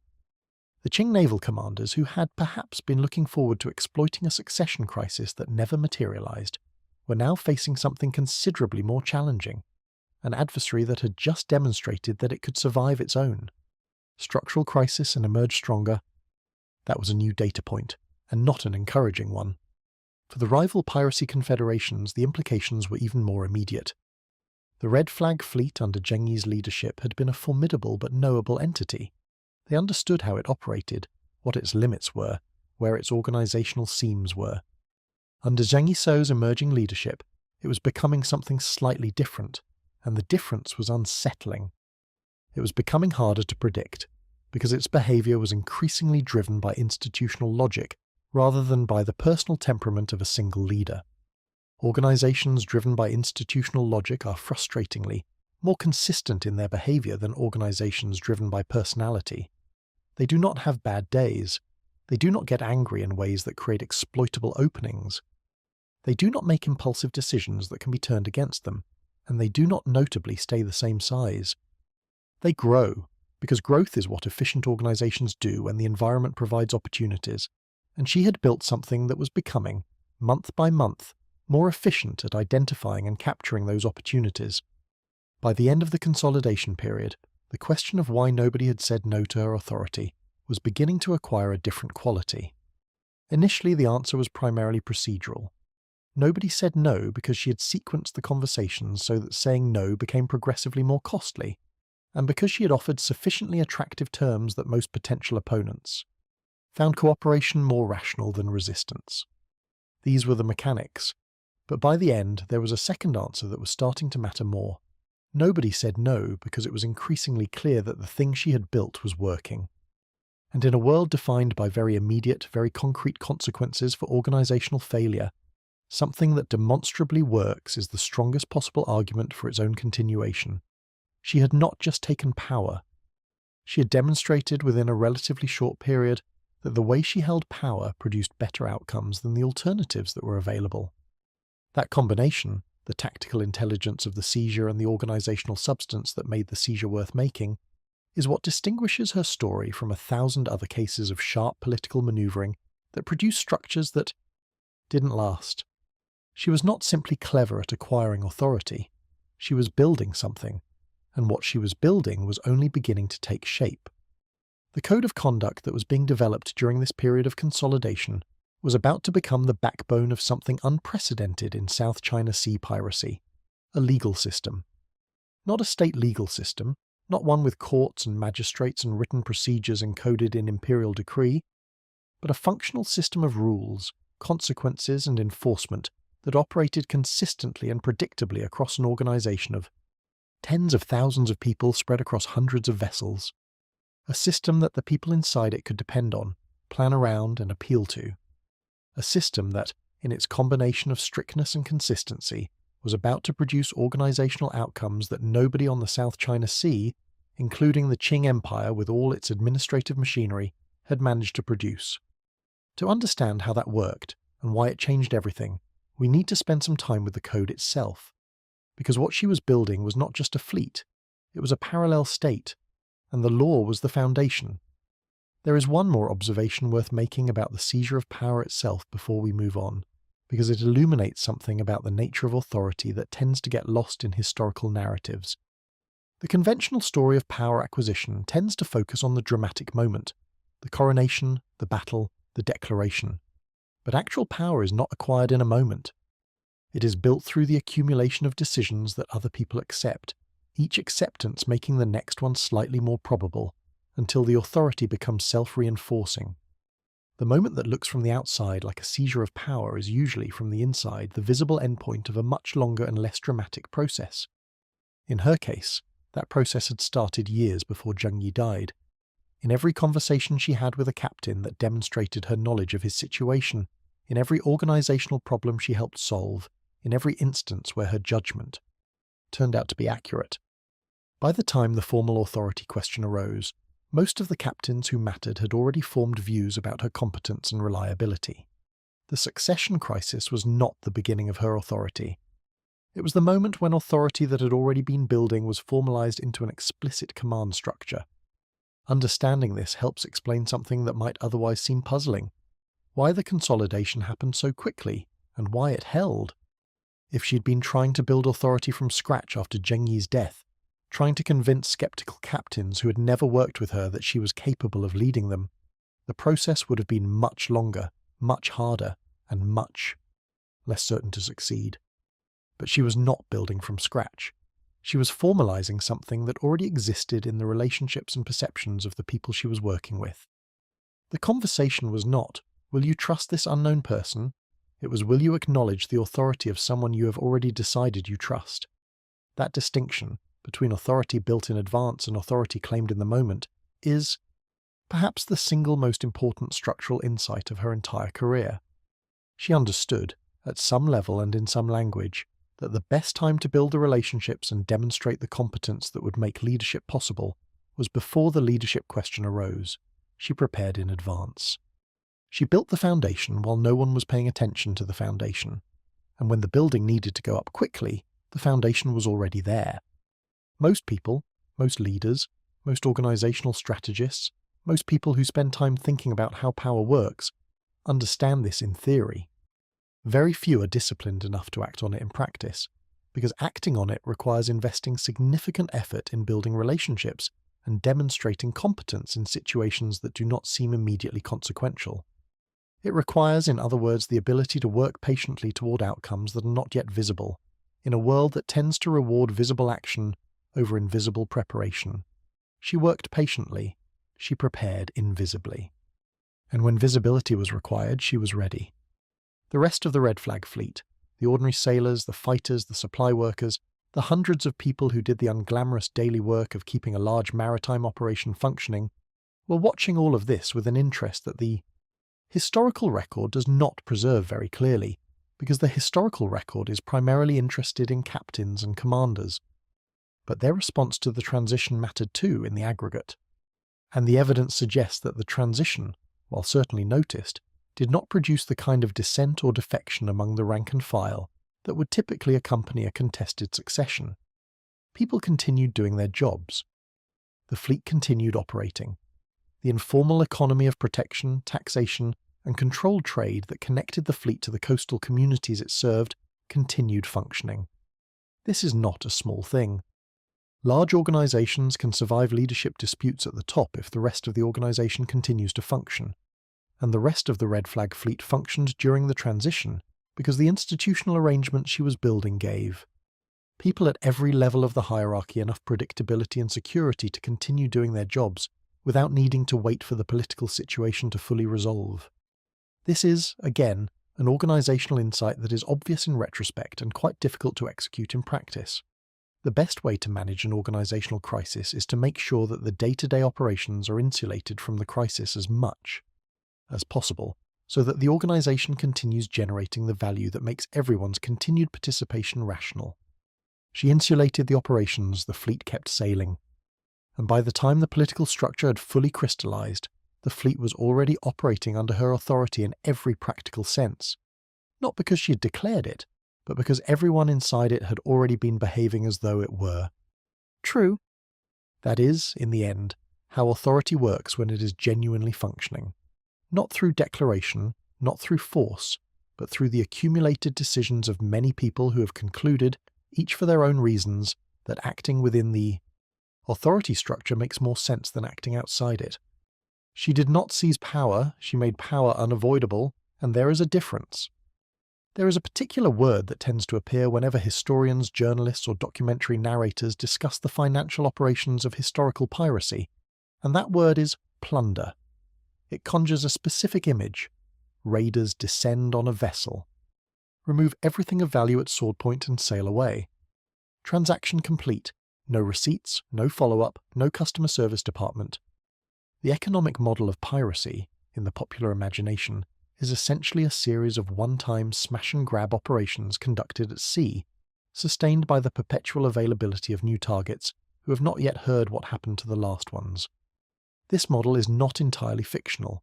Plenty of piracy throughout history did operate roughly this way, and plenty of it failed to scale beyond a certain point precisely because the smash-and-grab approach has significant structural limitations. You can only rob a particular ship once. After the first few incidents, merchants start taking alternate routes, investing in armed escorts, and generally adapting their behavior in ways that reduce the available target pool.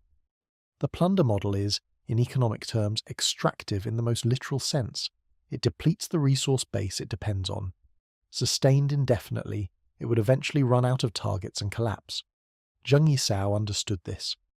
Or more precisely, she operated as though she understood it, which amounts to the same thing in practice.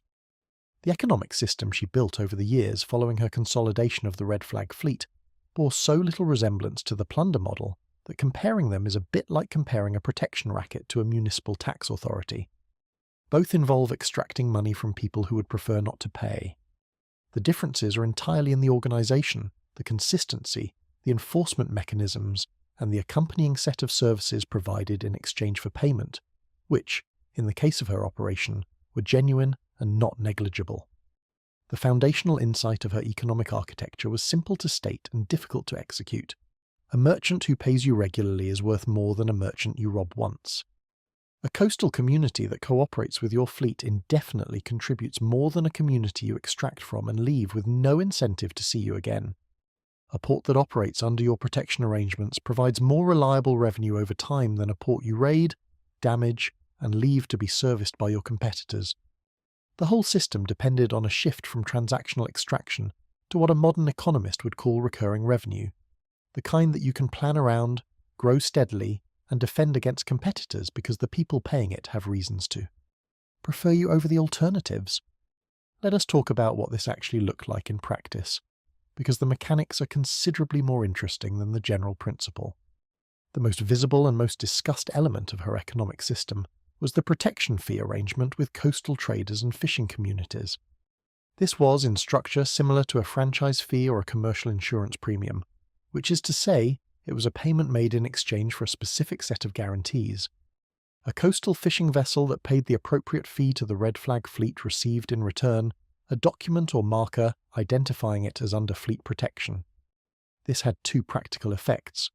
First, it meant that Red Flag fleet vessels would not interfere with the fishing operation, and second, it meant that rival confederations, smaller piracy operators, or opportunistic independent raiders who knew the system would be extremely hesitant to touch a vessel operating under red flag protection, because doing so would invite a response from an organization with considerably more resources than they had.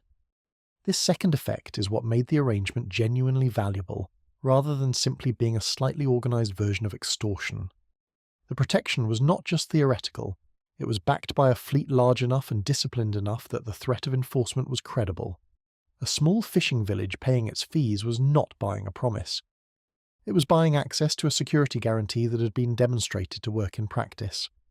And in a coastal environment where the alternative to paying was exposure to genuinely unpredictable and potentially devastating raiding from any number of smaller operators, access to a consistent, reliable security guarantee was worth paying for. The fee structure itself was, by the standards of the period's informal economy, surprisingly systematic.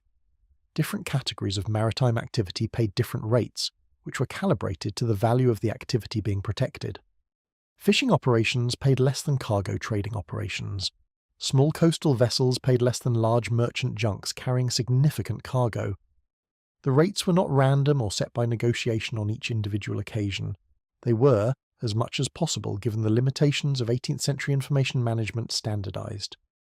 This standardization was itself valuable, because it reduced transaction costs and made the system predictable for everyone inside it. A merchant planning a coastal trading voyage could calculate in advance what the protection fees would be, build them into the cost of the voyage, and proceed with a reasonable expectation of what the journey would look like. This predictability, boring as it sounds, was one of the most commercially significant features of the entire system. Uncertainty is expensive. When you cannot predict what costs and risks a commercial activity will expose you to, you demand higher returns to compensate for the unpredictability, and you undertake fewer ventures overall. When costs and risks are predictable, you can plan more effectively, accept lower margins because the risk premium shrinks, and operate more consistently. The Red Flag Fleet's fee structure made the South China Sea coastal trade more predictable than it had been under the anarchic pre-consolidation piracy landscape, and this predictability had genuine economic value that flowed back to the fleet, through increased cooperation from the communities it served. There was also a related phenomenon that deserves attention. The protection arrangement created a constituency for the fleet's continued operation among the communities paying into it. This is a counterintuitive effect of well-designed protection systems, but it is real. If your fishing village has been paying Red Flag Fleet fees for 2 years and has consequently been operating without interference, the prospect of the fleet's dissolution is not straightforwardly appealing. Yes, you would stop paying the fees, but you would also lose the security guarantee. And you would potentially lose it in an environment where whoever replaced the Red Flag Fleet's presence in your waters might be less organized, less predictable, and considerably less interested in maintaining the kind of stable, ongoing relationship that makes planning possible. The protection fee arrangement, in other words, gave the coastal communities that paid into it a stake in the system's continuation, which meant that the fleet's economic base had a degree of political support that it would not have had if it were simply extracting resources without providing anything meaningful in return. Now the protection fee system was important, but it was not the only or even the largest revenue stream in the economic architecture she built. There was a second tier of the operation that was considerably more lucrative and considerably more sophisticated: the formal pass system for commercial maritime traffic. The South China Sea, as we established earlier, was the principal corridor for an enormous volume of international commercial trade. Merchant vessels of various nationalities, Chinese, Portuguese, Southeast Asian, increasingly British, moved through these waters constantly, carrying goods worth considerable sums. Under the Red Flag Fleet's consolidated authority over a large portion of this corridor, those vessels faced a simple choice: obtain a transit pass from the fleet's administrative apparatus, or sail without one and accept the consequences. The transit pass system was, in its operations, essentially a private customs and tariff authority. Vessels could apply for passes at designated collection points, certain ports and coastal locations where fleet representatives maintained offices for this purpose. The fee was calculated based on the vessel's size, the nature and estimated value of its cargo, and the route it planned to take through fleet-controlled waters. Upon payment, the vessel received documentation that served as its authorization to proceed. Fleet vessels that encountered it in transit would inspect the documentation, verify its validity, and allow the vessel to continue. Vessels without valid documentation were intercepted and dealt with, the nature of dealt with varying somewhat depending on the circumstances, but generally involving either a retroactive fee assessment or more direct consequences. This system had several features worth noting. First, the administrative apparatus it required was non-trivial. Maintaining collection points, issuing and tracking documentation, verifying papers in the field, calculating fees consistently across different vessel categories, all of this required a degree of organizational capacity that went considerably beyond anything the pre-consolidation piracy landscape had possessed. She built this apparatus because it was necessary for the system to function, and building it required investing organizational resources in administrative infrastructure rather than immediately operational military capacity. That investment is itself an indicator of the time horizon she was working with. You do not build an administrative apparatus unless you expect to be running the same operation for long enough to recoup the cost. Second, the transit pass system created a de facto regulatory relationship between the Red Flag fleet and commercial maritime interests that operated in its waters. The fleet was not simply an adversarial threat to be evaded or survived. It was a fixture of the commercial environment that had to be dealt with administratively, the way merchants dealt with official port authorities and customs houses.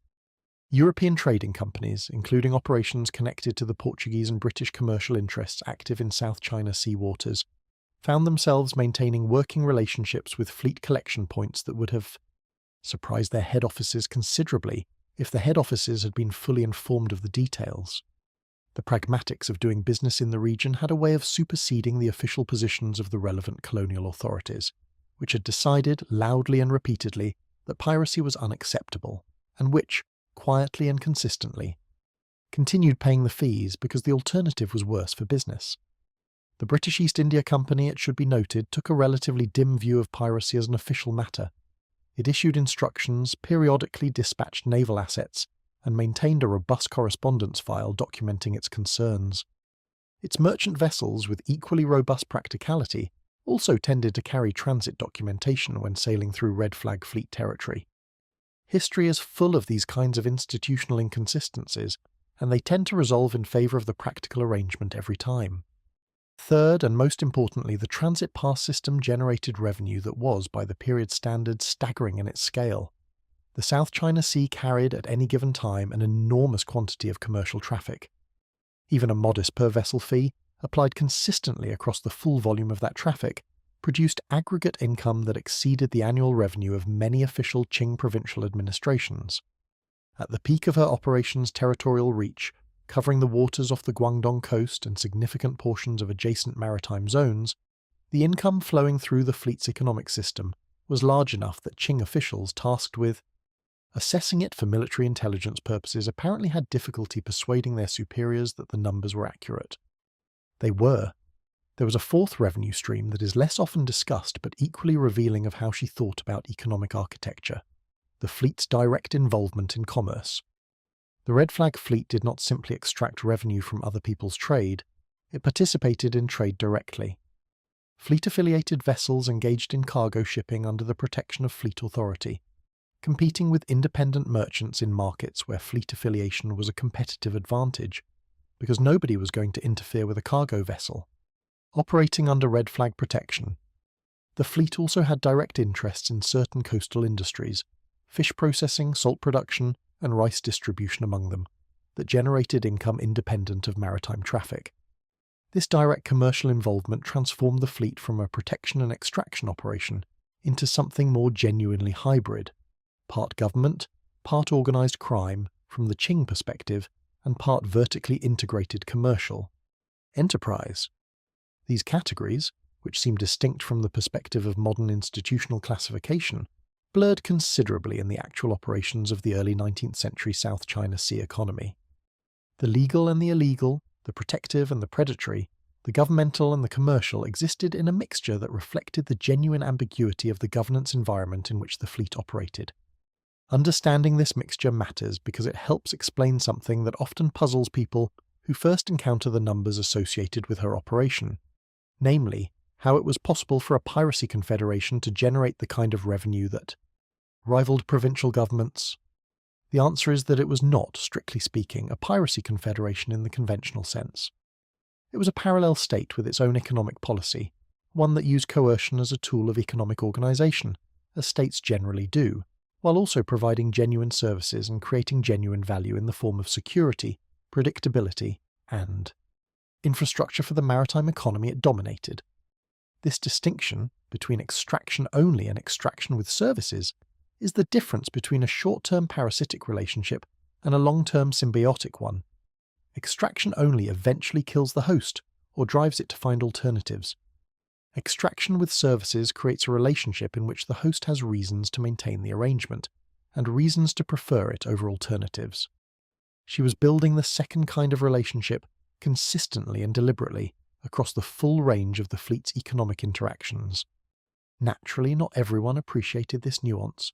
The merchants who paid fees they had not previously been paying found the philosophical distinction between paying for protection and being extorted somewhat academic when it was their money, leaving their hands. But at the aggregate level, the distinction produced real outcomes: coastal communities that cooperated with the fleet rather than resisting it, commercial traffic that moved through fleet-controlled waters rather than routing around them, and a revenue base that grew steadily rather than declining as targets adapted and fled. Revenue management was also, within the fleet's internal economy, considerably more sophisticated than the standard pirate distribution model, which, in the traditional version, involved dividing spoils among participants based on rank and contribution in a relatively ad hoc fashion. Under her administration, the fleet's income flowed through a structured allocation system that served several organizational functions simultaneously. Senior commanders received fixed shares of fleet income from their operational areas, giving them reliable income streams that were not dependent on any single operation's success or failure. This predictability of income was, for commanders who had previously operated in an environment of highly variable returns, genuinely valuable. It allowed them to maintain their own operations, pay their crews, and plan for the future without the financial volatility that characterized the older piracy model. A portion of fleet income went into collective reserves, funds that were used to cover fleet-wide expenses, including the maintenance and repair of vessels, the procurement of weapons and supplies, and the costs of the administrative apparatus that kept everything running. This collective investment function is particularly interesting because it represents the fleet's internal capital allocation mechanism. Resources were being directed toward the maintenance of productive capacity rather than entirely distributed as immediate returns. This is, in the language of modern financial management, retained earnings reinvested in operational capacity, which is what organizations do when they are thinking about their long-term health, rather than just their immediate financial position. A further allocation went to a kind of collective welfare fund, money that provided support for the families of fleet members who were killed or incapacitated, and that covered certain expenses for fleet members under specific circumstances. This is not a feature that tends to appear in popular accounts of piracy, and its existence is somewhat surprising given the general cultural image of pirate organizations as being essentially indifferent to the welfare of their members beyond the immediate requirements of keeping them functional for operations. But from an organizational management perspective, it makes complete sense. An organization whose members know their families will be provided for if something happens to them has better personnel retention, better morale, and better willingness to take on high-risk assignments than one in which members must choose between loyalty to the organization and their family's security. She was managing personnel incentives as systematically as she was managing revenue flows, and for the same reason, because doing so produced better organizational outcomes. The net result of all these economic systems operating simultaneously was an organization that was, in its financial functioning, more stable and more sophisticated than essentially anything else operating outside official state authority in the South China Sea at the time. Revenue was predictable, diversified across multiple streams, and managed through allocation systems designed to align incentives rather than simply distribute windfalls. Capital investment in organizational capacity was ongoing. Personnel incentives were structured to reinforce loyalty and operational effectiveness.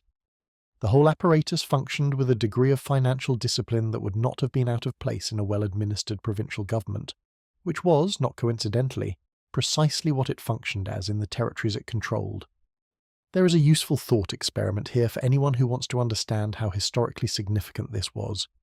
Imagine you are a salt merchant in a coastal Guangdong community in 1810. You operate in an economic environment governed by two overlapping sets of institutions. One is the official Qing state, a legitimate government recognized by international law, backed by an emperor and a centuries-old administrative tradition, with courts and contracts and the formal apparatus of legality. The other is the Red Flag Fleet under Zheng Yi Sao's authority, technically illegal, not recognized by any foreign power, lacking any formal legal standing in the international system. Now ask, which of these institutions can you rely on more consistently to maintain the conditions under which you can conduct your business? Which one will respond predictably when you have a dispute? Which one has demonstrably stable revenue systems that you can build your own financial planning around? Which one, if you pay what it asks, will actually deliver what it promises? For a significant portion of the coastal population of Guangdong in this period, the answer to most of those questions was the illegal one. This was not because the Qing state was uniformly incompetent. It was a functioning government of enormous complexity and considerable historical achievement. It was because, in the specific domain of coastal governance and maritime security, the official state had failed to build effective institutions, while an unofficial one had stepped in and built quite effective ones. The coastal communities were not choosing illegality because they preferred it. They were responding rationally to the actual institutional offerings available to them. When the illegal option is better managed, more predictable, and more reliably delivers what it promises than the legal option, rational actors will work with the illegal one. This is not a comfortable observation, but it is a historically accurate one, and understanding it is necessary for understanding why the Red Flag Fleet's economic system worked as well as it did. The Qing government was naturally aware that something was very wrong with the economic situation on its southern coast. The revenue implications alone, the degree to which taxable maritime commerce was flowing through unauthorized channels rather than official ones, were enough to make this a fiscal crisis as well as a security one. But the government's ability to respond effectively was limited by precisely the institutional weaknesses we discussed earlier. The Qing response to this situation, the series of military campaigns, diplomatic maneuvers, and eventually the negotiated settlement that we will discuss in a later chapter, was shaped fundamentally by the economic reality. The fleet had built a system that the government could not simply break. You can defeat an army in a battle. You cannot defeat an economic system through military force alone, because the system exists in the relationships and arrangements of thousands of people, distributed across an enormous geographic area, all of whom have individual reasons to maintain it. To dismantle such a system, you either have to offer everyone inside it something better, or you have to impose costs so extreme that they outweigh the benefits of participation. The Qing tried the latter approach, with results we will get to in due time. The results were instructive. What is worth noting here, as we close this examination of the economic architecture, is something about the character of the organizational achievement. Building a military force of 80,000 people is impressive. Building a naval operation that can defeat imperial warships is impressive. But building an economic system that can sustain all of that, over years, while growing rather than depleting its resource base, that is the work that actually determined whether everything else would survive. Military capacity can be built quickly, with sufficient resources. Economic systems that work require time, institutional development, and the kind of careful, patient construction that does not generate dramatic moments suitable for pirate mythology. Zheng Yi Sao built the economic system. She built the parts that no one sings about, and because she built them well, everything else had ground to stand on. There is one more dimension of the economic system worth examining before we move forward, and that is what might be called the supply-side architecture, the organizational arrangements that governed how the fleet acquired and distributed the resources it needed to keep operating. Because running 1,800 vessels at sea is not just a command problem and a revenue problem. It is a logistics problem of considerable complexity, and logistics problems that are not solved tend to have a way of solving the organization for you, usually by making it stop working. The South China Sea is a large body of water. Vessels operating in it need constant resupply. Food, fresh water, rope, sailcloth, timber for repairs, weapons and ammunition, and the various other consumables that maritime operations devour at a pace that tends to surprise people who have not had to manage them. A fleet of the size Zheng Yi Sao commanded was consuming resources at a rate that required systematic, ongoing logistical arrangements rather than ad hoc procurement. You could not simply send a vessel out when supplies got low and hope to find what you needed at a reasonable price. You needed reliable sources, consistent arrangements, and the organizational capacity to coordinate supply across a distributed fleet. She solved this through the same mechanism she used for revenue, by converting what had been transactional and unpredictable arrangements into stable, ongoing relationships with defined terms.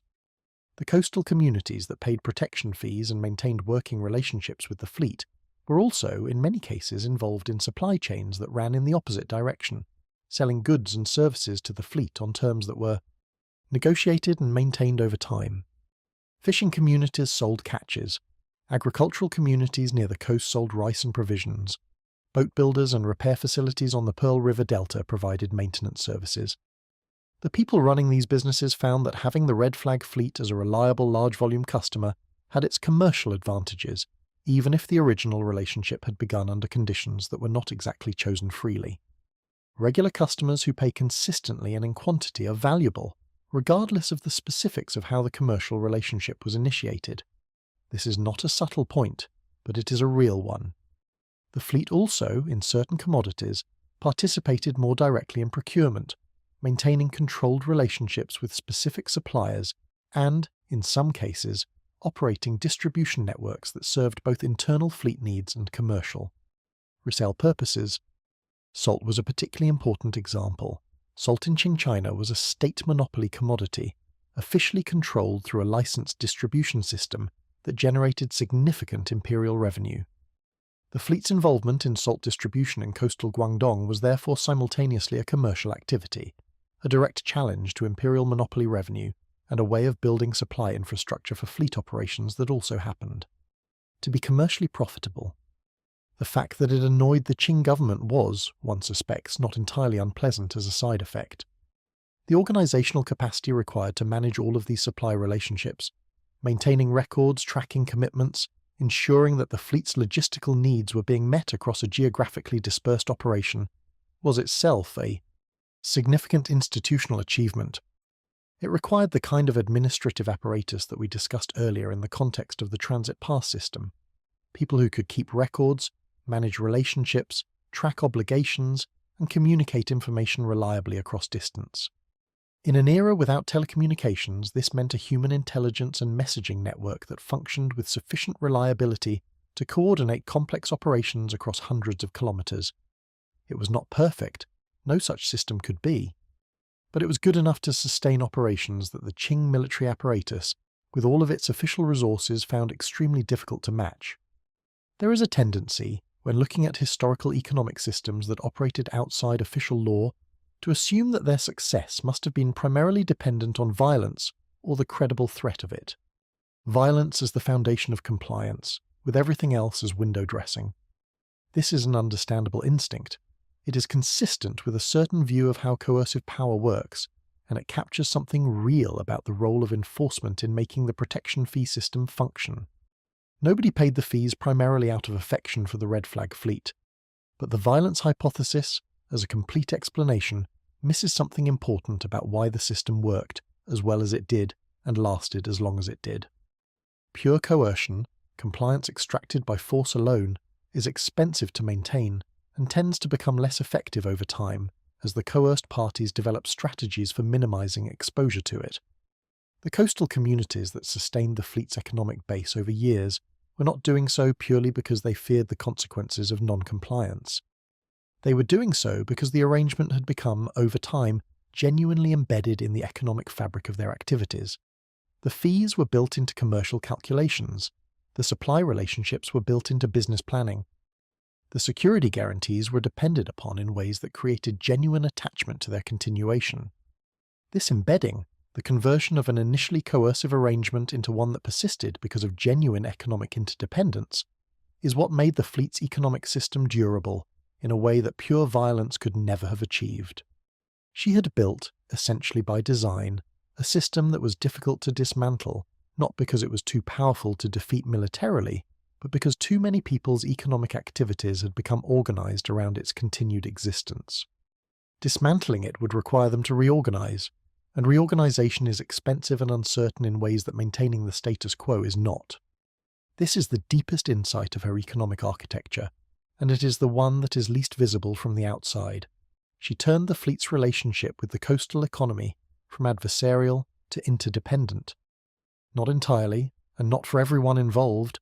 There were plenty of merchants and communities who would have been delighted to see the fleet disappear, but sufficiently broadly and sufficiently durably that the fleet's economic base was not a resource that could simply be cut off. It was woven into the commercial fabric of southern China's coastal economy in ways that required the Qing government to eventually conclude that the most achievable solution was not elimination, but negotiated settlement. We will get to that settlement. But first, the code. Because without understanding how she enforced consistency across tens of thousands of people operating in an environment that had never had consistent rules before, the economic achievement remains incompletely explained. The law she imposed on the fleet, the code of conduct that governed its internal operations, was the instrument that made the economic system function consistently across tens of thousands of people who had no particular reason to behave. Consistently except that the rules said they should and the enforcement said they had to. That code, and what it reveals about how she understood the relationship between rules and power, deserves its own examination. Which is exactly what comes next. Let us begin with a thought experiment. Imagine you are joining an organization of roughly 80,000 people, operating across hundreds of vessels in an area spanning thousands of kilometers of coastline. There is no central office. There is no HR department. There is no email. There are no company-wide meetings where the chief executive can look everyone in the eye and set expectations for the quarter. Your colleagues range from experienced maritime professionals with decades of knowledge to people who joined the fleet last week for reasons that are their own business. The work involves significant physical risk, regular exposure to violent conflict, and the constant possibility that any given day's events will require someone to make a consequential decision without time to consult anyone above them in the hierarchy. How do you make that organization function consistently? How do you ensure that the person running operations in a river delta 300 kilometers from the central command is making decisions that align with the organization's interests, not just their own immediate preferences? How do you prevent the inevitable accumulation of small rule violations, local exceptions, and individually rational but collectively destructive deviations from standard practice that tend to slowly dismantle organizational coherence in any large enterprise? The answer, in every functioning large-scale organization throughout history, is some version of the same thing: written rules with consistent enforcement. Not because the people involved are incapable of good judgment without rules. Many of them are perfectly capable of good judgment. But because good individual judgment, applied independently across 80,000 people without a shared framework, produces 80,000 different outcomes. And 80,000 different outcomes, in an organization that depends on coordinated action, is functionally indistinguishable from chaos. Zheng Yi Sao understood this. The code of conduct she imposed on the Red Flag fleet was not, as the pirate mythology might prefer, a dramatic proclamation of pirate philosophy, or a statement about the moral principles governing the life of the free maritime adventurer. It was considerably more practical than that, and considerably more interesting. It was a management instrument, a set of behavioral specifications designed to produce organizational consistency across a distributed workforce operating under conditions that made direct supervision essentially impossible. What made it remarkable was not its content exactly, though the content was notable. What made it remarkable was the thing it represented: the first serious attempt in the history of South China Sea piracy to replace personal authority with institutional authority as the primary mechanism of organizational governance. The difference between those two things is not semantic. It is the difference between an organization that works because of who is running it and an organization that works because of how it is structured. The first kind collapses when the leader is removed. The second kind continues functioning because the rules exist independently of any individual. The traditional model of authority in the piracy confederations, and frankly, in most large informal organizations throughout human history, was personal in the most fundamental sense. A captain's crew obeyed because of the captain, because they respected him, feared him, depended on him, or some mixture of all three. Rules existed, but they were effectively the captain's rules, extensions of his preferences and judgment rather than independent standards that applied regardless of the captain's mood on a given Tuesday. When the captain said something was acceptable, it was acceptable. When he said it was not, it was not. The rule was him. This model has real advantages. It is fast. Decisions can be made immediately without reference to a rulebook. It is flexible. The authority figure can adapt to circumstances that no written rule anticipated. And it is emotionally legible. People understand intuitively that they are following a person rather than a procedure, which aligns with deep human social instincts about hierarchy and loyalty. It also has a specific severe disadvantage. It scales very badly.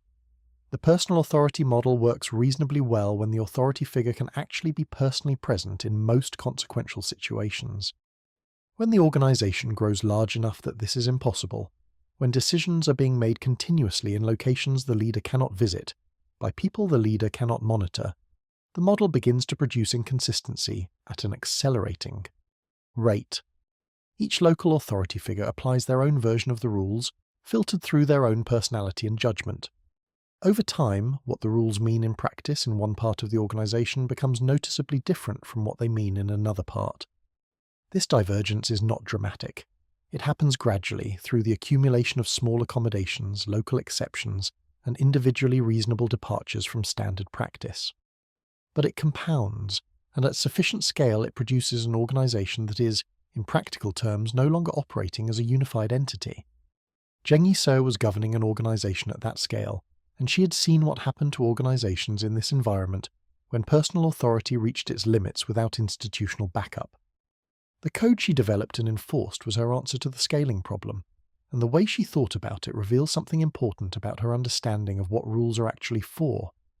The code addressed a range of behavioral categories, each chosen because of what it affected organizationally, rather than for moral or philosophical reasons.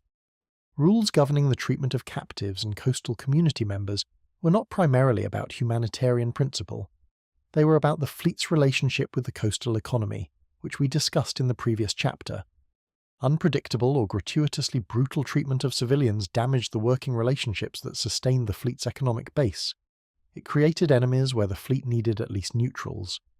It generated intelligent security risks, because abused communities have obvious incentives to cooperate with the fleet's enemies. The rule against unauthorized harm to civilians was, in organizational terms, a brand management policy and an economic protection measure, which does not make it less meaningful in its effects, but does explain why it was enforced seriously rather than as an afterthought. Rules governing the handling of captured cargo were similarly economic in their logic. The traditional piracy model, take everything, distribute it informally among the crew, move on, created a persistent incentive for individual crews to conceal captured goods or underreport their value. This is, unsurprisingly, a problem that every organization in human history that has dealt in physical goods has had to manage in some form. The code addressed it by establishing clear procedures for cargo declaration, centralized assessment, and structured distribution, a system under which concealment became a specific rule violation, with specific consequences rather than a standard operating practice that everyone tacitly accepted. This was, in effect, an anti-theft policy directed internally rather than externally, which is a somewhat unusual thing for a piracy operation to require, but entirely sensible when you think about the organizational problem it was solving. Rules governing the conduct of fleet members toward each other addressed the violence management problem that any large organization of armed people must confront. In an environment where everyone was armed and grievances were common, the potential for internal conflict to consume organizational resources and damage operational capacity was real. Unauthorized violence between fleet members, fights, personal vendettas, individual acts of intimidation was treated as a serious organizational offense not because violence was philosophically objectionable in the context of the red flag fleet's activities, but because internal violence disrupted operations, damaged command relationships, and created exactly the kind of unpredictable environment that made cooperation and long-term planning impossible. The fleet engaged in violence regularly, professionally, and when operationally indicated. The code's function was to ensure that violence remained a controlled organizational tool rather than an ambient background condition that wore everyone down and made collective action progressively harder. Now, Rules on paper are one thing. Enforcement is another entirely, and it is where most organizational rule systems eventually fail. The history of institutional governance is littered with beautifully designed codes of conduct that existed primarily on paper, enforced selectively when convenient and ignored when not, producing the worst possible outcome: rules that everyone knew, existed, and nobody felt obligated to follow. This state of affairs is, in some ways, worse than having no rules at all, because it demonstrates that the organization lacks the commitment to govern itself consistently, which is itself a signal to everyone inside it that the rules can be tested, and found to have elastic limits. She understood this problem, and her approach to it was characteristically unromantic. The code was enforced consistently. Consistently, as in, the same violation produced the same consequence regardless of who committed it, what their previous record was, how valuable they were to the fleet, or how sympathetically they presented their case. The deliberate and demonstrable impartiality of enforcement was not an accidental feature of how the code operated. It was the central design principle. Because the thing that makes rules actually function as rules, rather than as suggestions with a degree of social force behind them, is the reliable connection between violation and consequence. When people know with genuine certainty that a specific action will produce a specific result, they can make informed decisions about whether to take that action. When the connection is uncertain, when consequences depend on circumstances, relationships, and the mood of the authority figure, the calculation changes. The rule stops functioning as a reliable constraint on behavior and starts functioning as a factor to be managed through relationship capital, timing, and the arts of persuasion. This might seem obvious, stated directly. In practice, consistent enforcement of rules is genuinely difficult to maintain, for reasons that are deeply human and entirely understandable. The most capable people in any organization tend to also be the ones who feel most entitled to exceptions. Long-serving members who have demonstrated loyalty feel that loyalty should count for something when they make a mistake. People who know the authority figure personally will leverage that relationship when they find themselves on the wrong side of a rule. And the authority figure, who presumably cares about organizational effectiveness and does not want to lose capable people over technical violations, faces constant pressure to accommodate exactly these dynamics. She did not accommodate them. Not in the ways that would undermine the enforcement consistency the code required. This was not cruelty. It was organizational discipline applied to herself as much as to anyone else, because the credibility of the entire system depended on her maintaining it, even when maintaining it was inconvenient. A leader who enforces rules consistently against low-status members but quietly accommodates high-status ones is not enforcing rules. They are enforcing a social hierarchy with a rule-shaped overlay, which is a different thing entirely, and produces very different organizational outcomes. The distinction she was making between rules as organizational instruments and rules as expressions of power had a specific practical consequence that the fleet's personnel experienced directly. The rules felt fair. Not in a philosophical sense. The consequences specified for various violations were not mild, and nobody was confused about the fact that she had designed and imposed the code unilaterally. But fair in the operational sense of applying to everyone equally and being entirely predictable. When you know that the rule applies to everyone, including people with more status and closer relationships to the leadership than you have, the rule stops feeling like an arbitrary exercise of someone else's power over you and starts feeling like a shared constraint that protects you as much as it restricts you. The person who might have targeted you for personal reasons cannot do so arbitrarily, because arbitrary targeting violates the code, and the code is enforced. This is, in a very real sense, what the rule of law means, not in its official juridical definition, but in its practical organizational effect. For a workforce of people who had spent their careers in environments defined by the personal authority model, where what the captain said went, where protection depended on maintaining the right personal relationships, where the powerful could act arbitrarily because that was simply what power meant, this experience of consistent, impersonal rule application was genuinely novel. And the novelty had a specific psychological effect that is worth understanding. It created trust. Not personal trust in Zheng Yi Sao as an individual necessarily, but institutional trust in the system she had created. People who have learned, through experience, that the rules will be applied consistently to them, and everyone else develop a different relationship to those rules, than people who have learned that rules are flexible. They internalize them more fully. They apply them more consistently themselves. They invest in the system's continuation because the system provides something valuable to them. This is the organizational insight that her code represents, stated most directly. Predictable consequences, even severe ones, produce more trust and more consistent behavior than unpredictable consequences of any severity.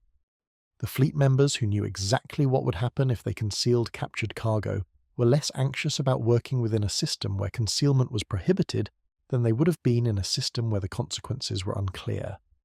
The anxiety of genuine unpredictability, of never knowing when an arbitrary decision might land on you, is corrosive in ways that certain and known consequences are not.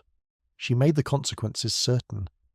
And in doing so, she made the environment less frightening for everyone operating within it, which is not the intuitive result of imposing a strict disciplinary code, but is the accurate one. There were also elements of the code that addressed a set of issues specific to the fleet's organizational culture, rather than to generic management problems.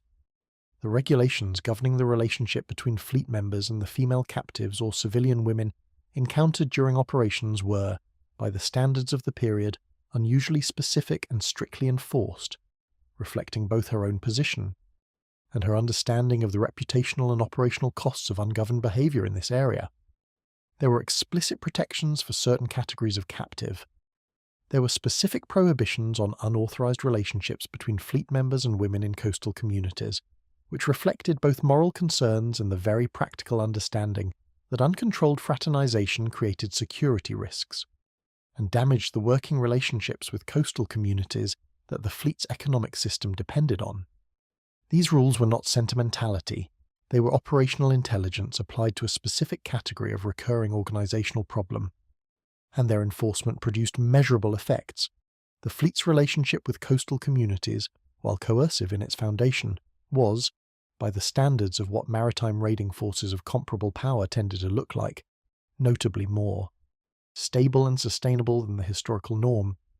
Communities that worked with the fleet knew what to expect, and what to expect did not include the kind of ungoverned violence that tends to make populations implacably hostile, rather than merely reluctant to cooperate. The code also addressed internal hierarchy and the relationship between officers and crews with a degree of specificity that suggests she had thought carefully about the failure modes of vertical organizations operating under high-stress conditions. Rules about how officers could discipline their crews, what recourse crew members had against abuses of authority, and how disputes between individuals at different levels of the hierarchy would be resolved served to limit the degree to which local commanders could behave as petty tyrants within their own vessels. This limitation was not just about fairness. It was about retention and morale. A workforce that has reliable protection against arbitrary mistreatment by immediate supervisors is less likely to desert, mutiny, or redirect grievances into forms that damage organizational capacity. The grievance management provisions of the code were, in operational terms, a turnover reduction strategy. The fact that they were also more humane than the alternatives was, one suspects, not the primary motivation for their inclusion, but the alignment between the humane and the organizationally effective is, in this case, complete. There is a broader pattern worth naming here, which is that every element of the code, examined closely, turns out to be solving a specific organizational problem rather than expressing a specific moral vision. This is not a criticism. It is, in fact, the most interesting thing about it, because it means the code was designed by someone who was thinking about governance as an engineering problem rather than a philosophical one. The question she was asking was not, what is the right way for people to behave? It was, what behavioral specifications consistently enforced will produce the organizational outcomes I need? These are related questions, but they are not the same. Question, and the second one tends to produce more effective answers, because it starts from the actual problem rather than from an abstract principle, and works backwards to the specific rules that the problem requires. This engineering approach to governance was not unique to her. You can find versions of it in the regulatory systems of merchant guilds, in military codes of conduct across many cultures, in the rulebooks of religious communities that needed to maintain discipline across large geographically dispersed memberships. What was unusual was the context. The application of this approach to an organization that the official world classified as criminal, operating in an environment where no formal legal system would recognize or enforce any rules she created. She could not outsource enforcement to courts or government institutions. She could not rely on the legal system's monopoly on legitimate violence to back up her code. Every element of the enforcement apparatus had to be internal, self-sustaining, and credible enough to function without external support. That she made it work, that she built within a piracy confederation of 80,000 people a rule system that functioned with sufficient consistency to qualify as genuinely institutional rather than merely nominal, is, when you sit with it for a moment, quite extraordinary. Most attempts at building legal systems from scratch, by people with considerably more resources and official sanction behind them, do not succeed this well. Most organizational codes of conduct, implemented by corporations and governments with all the formal apparatus of legitimate authority available to them, produce the rubber stamp outcome, rules that exist on paper and in compliance documents, and that everyone in the organization privately understands to be a formality. She produced something that actually changed how people behaved. Not perfectly. No organizational code achieves perfect compliance, and there is no reason to think hers did either. But systematically at scale, in an environment of maximum institutional difficulty, the behavioral regularities that the code specified became, over the years of her administration, the actual behavioral norms of the fleet. New members joining the organization were socialized into a culture in which the rules were simply how things were done, not because of fear of consequences in any acute sense, but because everyone around them operated that way, and the consequences of deviation were reliable enough to make deviation genuinely unattractive. The Qing government, when its officials had occasion to observe the fleet's operations closely enough to form views about them, found the organizational coherence both impressive and alarming. An enemy that fights by rules is, in certain ways, a more formidable opponent than one that fights without them, because rules produce consistency, and consistency produces predictability, and predictability allows coordinated operations that undisciplined forces cannot execute. The Qing naval forces that repeatedly failed to defeat the Red Flag Fleet were not simply outnumbered, they were out-organized.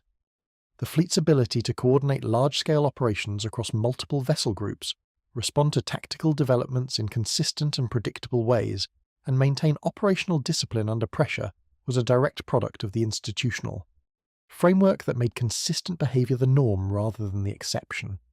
None of this, of course, made the code popular with everyone.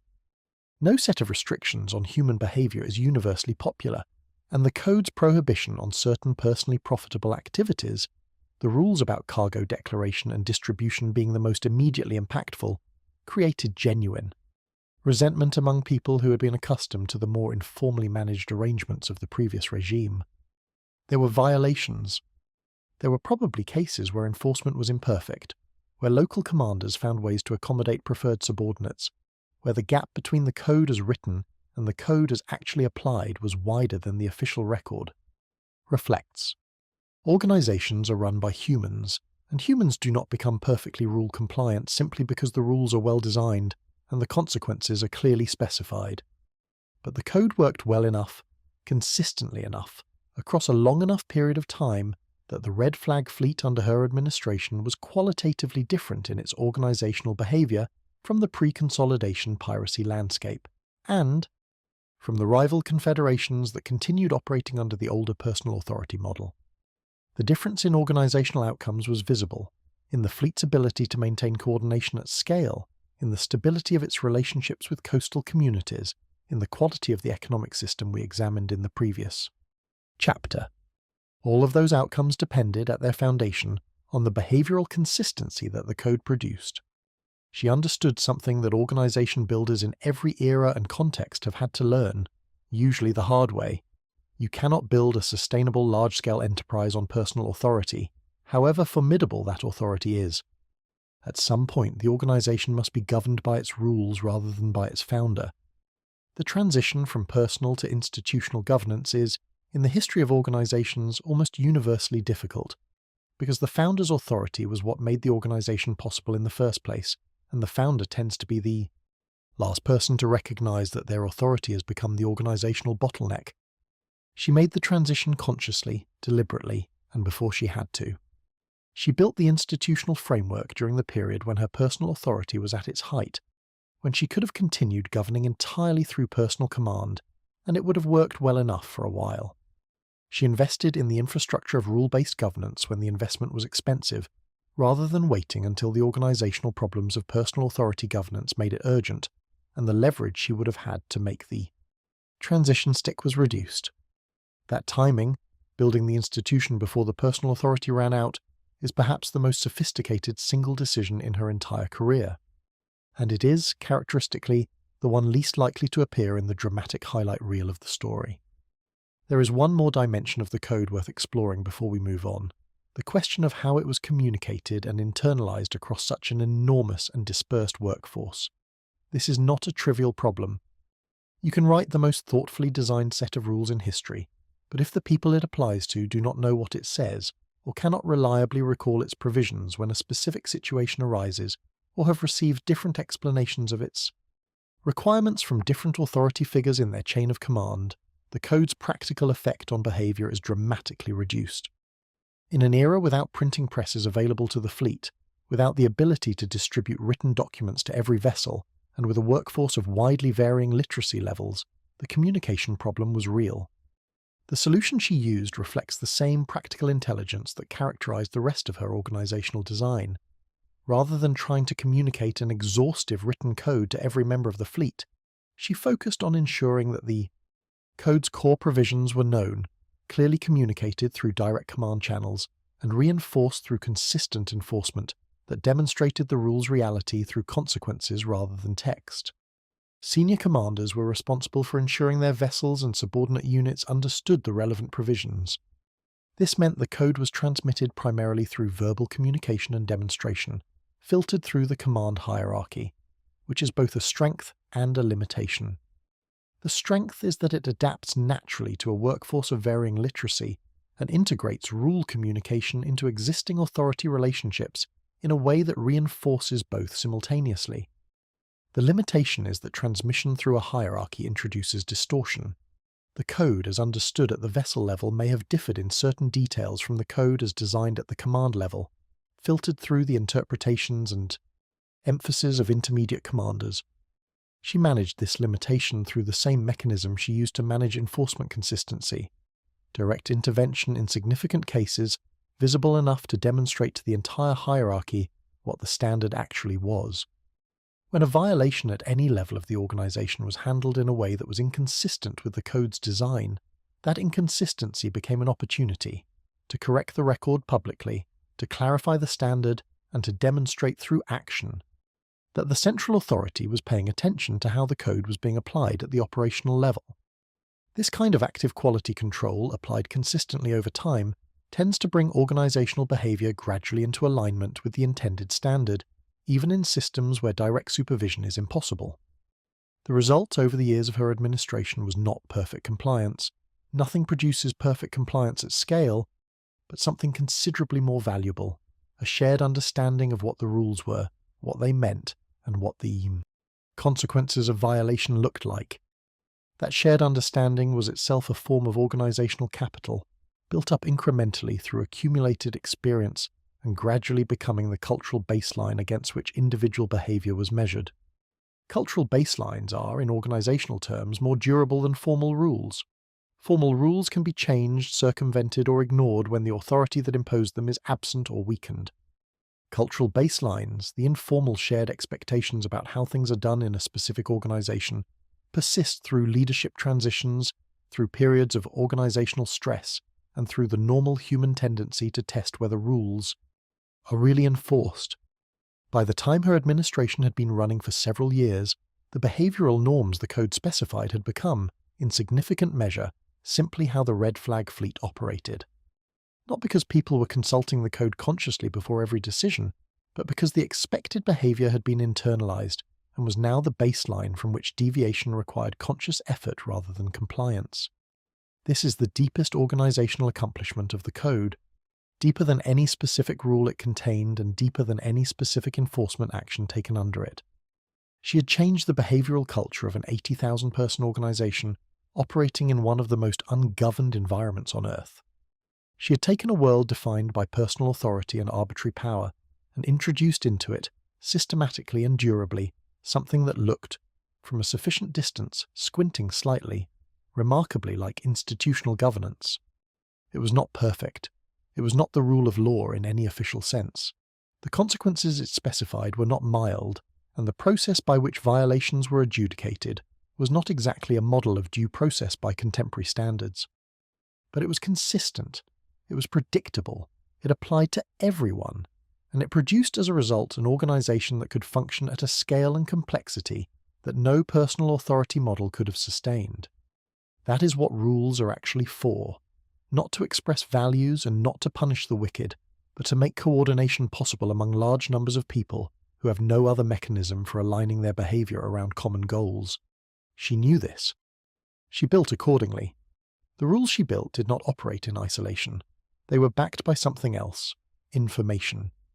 The fleet's ability to enforce its code consistently depended, in part, on knowing what was actually happening across its vast operational area. How she built the intelligence network that made this possible, and what it could do that no official naval apparatus of the period could match, is what we turn to next. There is a reason that military history tends to focus on battles. Battles are dramatic. They have clear beginnings and endings.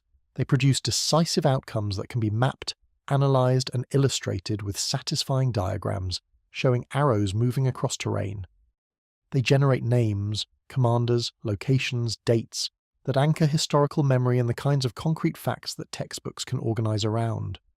Battles are, in the grammar of military history, the verbs. Everything else is context. The problem with this focus is that it systematically underweights the single factor that, more than any other, determines which side wins.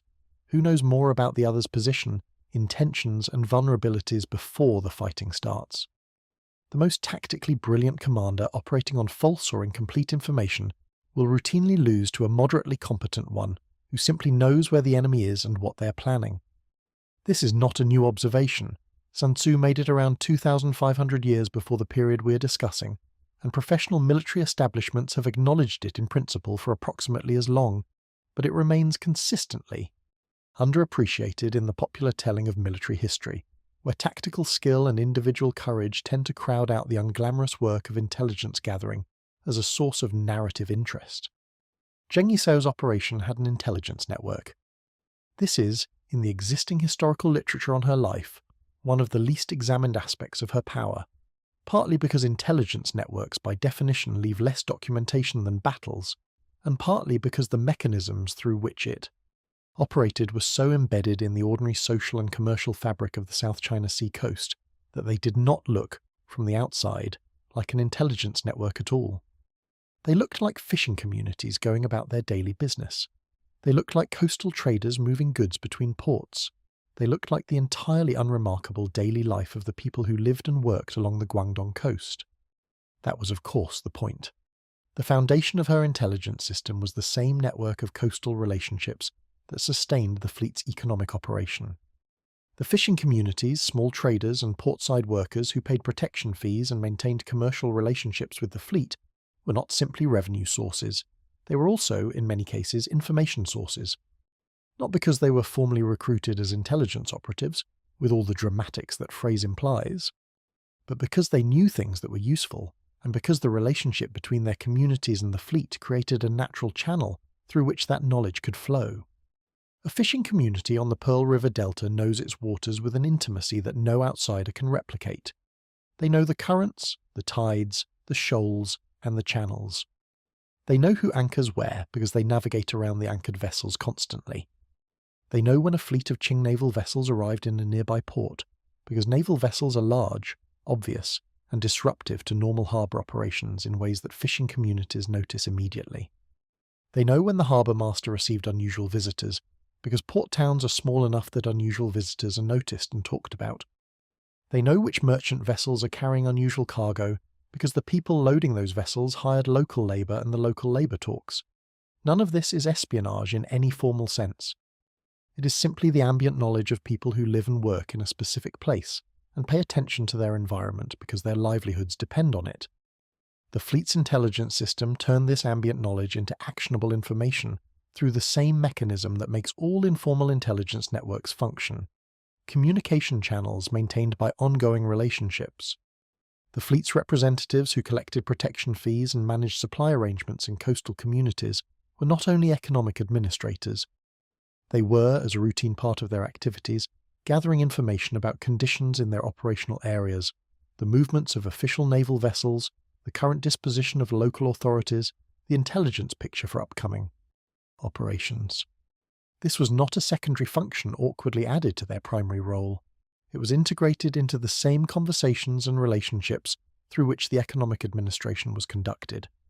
A fleet representative visiting a coastal village to collect the monthly fee would, in the same conversation, learn what the village headman had heard about naval movements in adjacent waters, what the fishing boats had observed on their recent runs, and whether any unusual official activity had been noted in the nearest administrative centre. The information and the money moved through the same channels. This integration is what made the network so difficult for the Qing authorities to identify and disrupt. There was no separate intelligence apparatus to detect and eliminate. The people providing information were the same people who were providing commercial services, living their normal lives and doing nothing that looked, from the outside, like the work of an intelligence organization. The Qing government's counterintelligence problem was not finding hidden operatives who had infiltrated the coastal economy. It was the fact that the entire coastal economy, by virtue of its relationship with the fleet, was the intelligence organization. You cannot solve that problem by arresting specific people, because the people are not the network. The relationships are the network. The information that flowed through these channels fell into several categories, each with different operational implications. The most immediately useful was tactical, the movements and current positions of Qing naval forces. The South China Sea's geography created a situation in which a relatively small number of key waterways, harbour approaches and anchorage locations had to accommodate most official naval activity. A Qing squadron gathering at a specific port in preparation for an operation was visible. The vessels had to be anchored somewhere, they had to be supplied, their crews had to interact with the local population. All of this generated observable signals that the fleet's coastal contacts were positioned to detect and report. The fleet's ability to receive and act on this information was, given the communication technology of the period, genuinely impressive. Messages travelled by fast fishing vessel, by coded markers at designated points, by the networks of small boat operators who moved constantly through the delta's intricate waterways for entirely legitimate commercial reasons. The result was a situation that Qing naval commanders found intensely frustrating. Operations that had been planned in what they believed was reasonable secrecy would, upon execution, find the target vessels absent from their expected locations. The fleet had already received warning and relocated. The Navy would sweep through an operational area and find nothing. By the time the sweep was completed and the force returned to port, the fleet was operating in the area the Navy had just left. This is the dynamic that one Qing official captured in a report from the period, describing operations against the fleet with the kind of resignation that suggests he had watched this exact scenario play out enough times to have developed philosophical views about it. The government's forces arrived where the pirates had been. The pirates were where the government had come from. The document does not record whether the official found this personally funny. Based on the tone of the rest of the report, probably not. The second category of intelligence that the network provided was strategic, information about the Qing government's administrative and political situation that affected the fleet's medium-term planning. How serious was the current Governor-General about the suppression campaign? Was the provincial treasury actually going to fund the naval build-up that had been announced? Or was that primarily a statement for the imperial court's benefit? Which local officials were susceptible to negotiated arrangements that might reduce official pressure on fleet operations, and who was recently enough appointed and sufficiently motivated by career ambition that approaching them would be unproductive, or actively counterproductive? What was the current state of relations between the regional military command and the civilian bureaucracy, and how was that affecting the coordination of anti-piracy operations? This kind of political intelligence is not dramatic in the way tactical information is. It does not produce immediate operational decisions, but it is extremely valuable for the kind of strategic planning that determines whether an organization is operating in an environment it understands or one it is constantly surprised by. An organization that has accurate political intelligence can adjust its activities in advance of changes in the official threat environment rather than reacting after the fact. It can distinguish between threat signals that represent genuine increased danger and those that represent official theatre, announcements and deployments made primarily for political consumption rather than actual operational intent.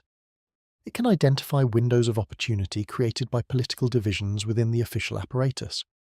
Zheng Yi Sao used this political intelligence well. The timing of certain operational expansions, the decision to maintain a lower profile during periods when official pressure was genuinely elevated, the identification of specific officials whose approach to fleet activities was more negotiable than their official position suggested, all of these reflect the kind of calibrated response to political intelligence that is only possible if you have an accurate, current, and sophisticated understanding of the political environment you're operating in. The third category, and in some ways the most operationally distinctive, was economic intelligence.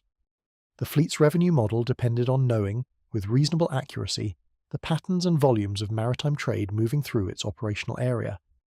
Which routes were currently carrying the highest value cargo? Which merchant houses were operating vessels that represented particularly productive interception or fee targets?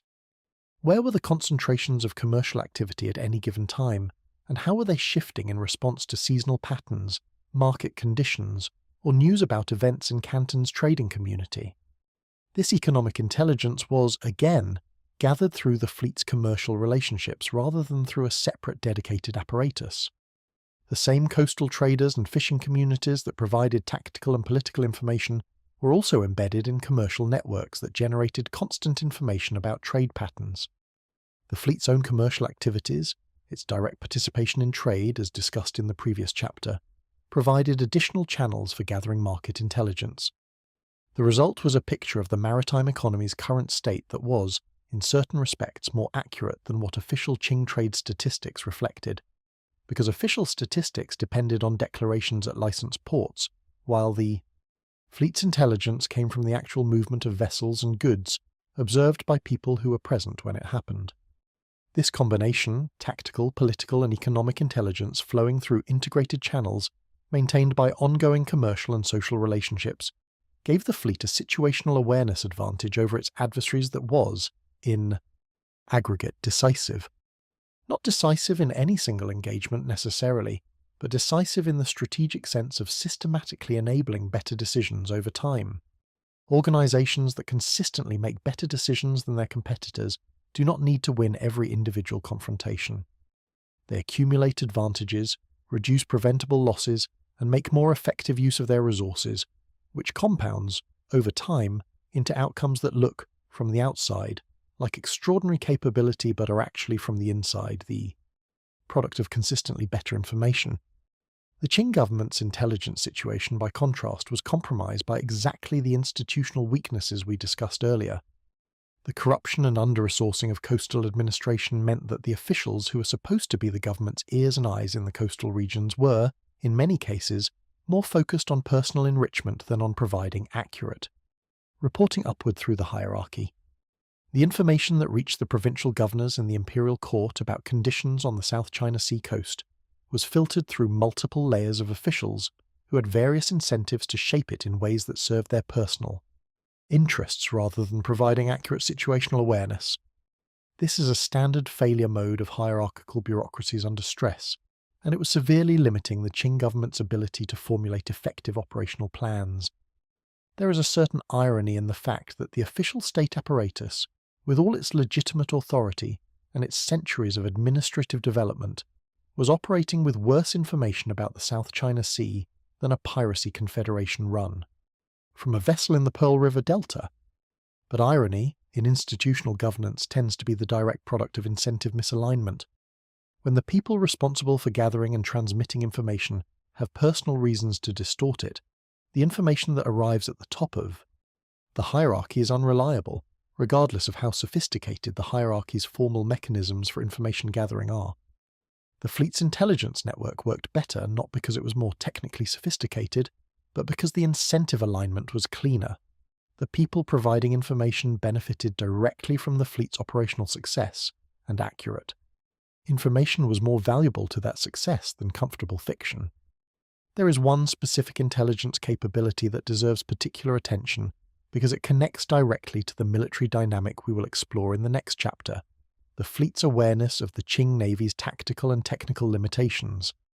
Through years of operational contact and observation, supplemented by information from fleet members who had previously served in official naval contexts, the fleet had developed an accurate picture of what Imperial warships could and could not do in the specific geography of South China Sea coastal operations, which vessel types could navigate the shallow delta channels and which were confined to deeper water, what the realistic effective range of different weapons was under operational conditions, how long a Qing naval force could sustain operations before supply and logistical constraints required it to return to port, what the command dynamics within the naval hierarchy looked like, which senior officers were genuinely capable and which held their positions primarily through connections rather than operational competence. This tactical intelligence about the adversary's capabilities, accumulated through observation and experience, informed every aspect of how the fleet engaged with government forces, or, more often, chose not to engage. The consistent pattern of the fleet melting away from confrontations it could not win advantageously, and reappearing where government forces were not, was not simply the natural behaviour of a lighter, more mobile force exploiting its advantages against a heavier one. It was the rational application of accurate information about where those advantages were most decisive.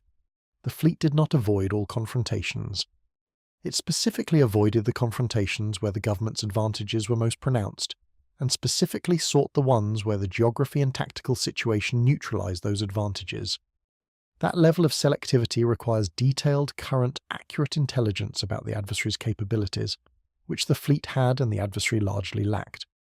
The cumulative effect of this intelligence advantage over years of operations was a military dynamic that became increasingly frustrating for the Qing government and increasingly expensive in both resources and political capital. We will examine that dynamic in detail shortly. But first, there is another dimension of her operational advantage that has received even less analytical attention than the intelligence network, and that in some ways was the most structurally significant factor in her entire story. There is a scenario that tends to amuse students of history who encounter it for the first time. A powerful adversary capable of deploying enormous resources and institutional force repeatedly fails to neutralize a threat because the threat has been systematically miscategorized. Not misunderstood in its tactics, not underestimated in its military capacity exactly. The capacity is obviously visible in the operational outcomes, but misidentified at the most basic level, who is actually in charge. This is, in essence, what happened with the Qing government's understanding of Zheng Yi Sao for a significant portion of her period of dominance on the South China Sea. The imperial bureaucracy had, by Confucian social theory and by centuries of practical administrative experience, a very specific model of how power in the maritime world was organized. Power was organized through men. Senior men, specifically. Men from the right families, with the right connections, operating through the right traditional channels of authority. Women were not absent from the world the Qing government administered, obviously. But women in positions of genuine organizational authority were outside the standard cognitive categories available to officials whose entire professional training had prepared them to think about power in terms that did not include this particular configuration. When Qing intelligence reports and official assessments of the Red Flag Fleet's leadership structure were compiled, and they were compiled because the Qing government was a sophisticated bureaucratic state that took information management seriously. They tended to attribute the fleet's increasing organizational coherence to male advisors surrounding the widow of Zheng Yi, or to Chung Po Tsai as the operational military commander, or to some combination of male figures whose presence fit more comfortably within the analytical framework the reporting officials had available. The possibility that the woman in the nominal leadership position was also the actual decision-making authority, doing the strategic thinking, managing the organizational architecture, and running the economic system, that possibility was not, in most cases, seriously entertained. This was not primarily stupidity on the part of the Qing officials involved. Most of them were educated, experienced, and professionally competent at the standard tasks of Qing provincial administration. It was rather the specific kind of analytical failure that occurs when a cognitive framework encounters data that does not fit its categories. Rather than updating the framework, the observer tends to reinterpret the anomalous data until it fits. A woman appearing to hold authority over a large military force was anomalous data. Reinterpreting it as a woman serving as a figurehead for male authority behind her was how the data was made to fit. The reinterpretation happened automatically without conscious decision because it was the nearest available explanation that fit the pre-existing framework. The operational consequences of this misidentification were significant and ran in her favour in several ways. The most immediate was the one that the plan describes accurately. It gave her time. When your adversary's intelligence picture incorrectly identifies who is making the decisions in your organisation, the adversary's attempts to apply pressure, disrupt operations, or negotiate will be systematically misdirected. Resources spent trying to neutralise, co-opt, or work around the people your adversary thinks are in charge are resources that are not being applied to actually disrupting your operation. The misdirection is automatic and continuous. It does not require any active effort on your part to maintain, only the passive continuation of the cognitive bias that is doing the work for you. Beyond the time advantage, there was a second operational consequence. Official Qing communications about the Red Flag Fleet, when they needed to be transmitted or discussed in contexts where fleet informants might encounter them, consistently described the threat in terms that the fleet's intelligence network could relatively quickly determine were inaccurate. Intelligence about Qing plans that was based on a false model of the fleet's leadership structure was, in specific and predictable ways, less useful to the government than it would have been if the model were correct. The official assessments described how the fleet's male commanders were likely to respond to various pressures. The fleet's actual decision-maker was not the person those assessments were profiling, and the mismatch produced operational predictions that were systematically off in ways that had practical consequences for military planning. There is something almost elegant about this from a strategic standpoint. She had not created the cognitive bias that led Qing officials to misidentify her role. She had not built a deliberate deception operation designed to produce false impressions of the fleet's leadership. The misdirection was a free gift from the social assumptions of the era. All she had to do to benefit from it was continue doing her job. The cognitive bias of her adversaries was doing the deception work automatically, requiring no maintenance and leaving no forensic trail because there was nothing artificial about it. This is, in the language of modern intelligence tradecraft, passive cover, protection provided by the ambient environment rather than by active operational measures. It is the best kind because it cannot be discovered through adversary counterintelligence efforts since there is nothing to discover. Now, it would be an oversimplification to suggest that Zheng Yi Sao was never recognized as the actual authority behind the Red Flag Fleet's operations. As the years of her dominance accumulated and the operational pattern of the fleet became increasingly difficult to explain by reference to any of the male figures that official analysis preferred, the official picture gradually shifted. There are Qing documents from the later period of her dominance that do name her explicitly as the central authority, with a degree of alarm that suggests the recognition was belated and unwelcome. But the lag between her actual accumulation of power and the official recognition of that power was itself a significant operational advantage. It represents years during which she was building and consolidating while the adversary was directing its suppression efforts at a target that, in the most important functional sense, did not exist. There is also a dimension of this dynamic that operated at a more personal level, in the individual negotiations and interactions that were a constant feature of life in the South China Sea maritime world. Counterparts in these interactions, rival confederation representatives, coastal officials in ambiguous positions, foreign commercial interests evaluating their practical options, made assessments of the threats and opportunities represented by whoever they were dealing with. Those assessments were shaped, inevitably, by the cognitive frameworks the assessors brought to the encounter. A woman entering a negotiation was not entering a level field. She was entering a field tilted by the assumptions of everyone in the room toward a systematic underestimation of her preparation, her goals, and her willingness to act on them. From one angle, this is a disadvantage. Your counterpart is not taking you as seriously as the situation warrants. From another angle, it is an information asymmetry that runs in your favour. You know considerably more about the situation than your counterpart does, because your counterpart has already discounted a significant portion of the relevant information about you before the conversation began. In a negotiation, information asymmetry is one of the most powerful advantages available. The person who knows more about the true value of what is being negotiated will, in general, extract more favourable terms than the person who was operating with a distorted picture. She routinely walked into negotiations as the party with the more accurate picture. The social assumption that discounted her had, by creating an information asymmetry in her favour, made her the better prepared negotiator at the start of every conversation. The pattern here is consistent with something worth naming explicitly, because it comes up in the history of women who have operated successfully in environments not designed for them. The social assumption that diminishes you is also a source of protection, reduced scrutiny, and tactical information advantage. It is not a gift, and it is not fair, and it comes at a cost. The constant performance of being less formidable than you are is wearing in ways that are difficult to fully quantify. But it is a real operational resource, and effective operators in such environments have often used it with considerable sophistication. The gender dimension of her story also intersects with the fleet's internal dynamics in ways that deserve a moment's attention, because the popular narrative tends to present the gender question primarily as an external one.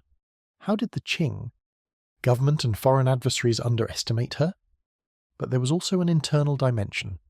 How did 80,000 people, the vast majority of the men operating in a strongly masculine organizational culture, accept the authority of a woman?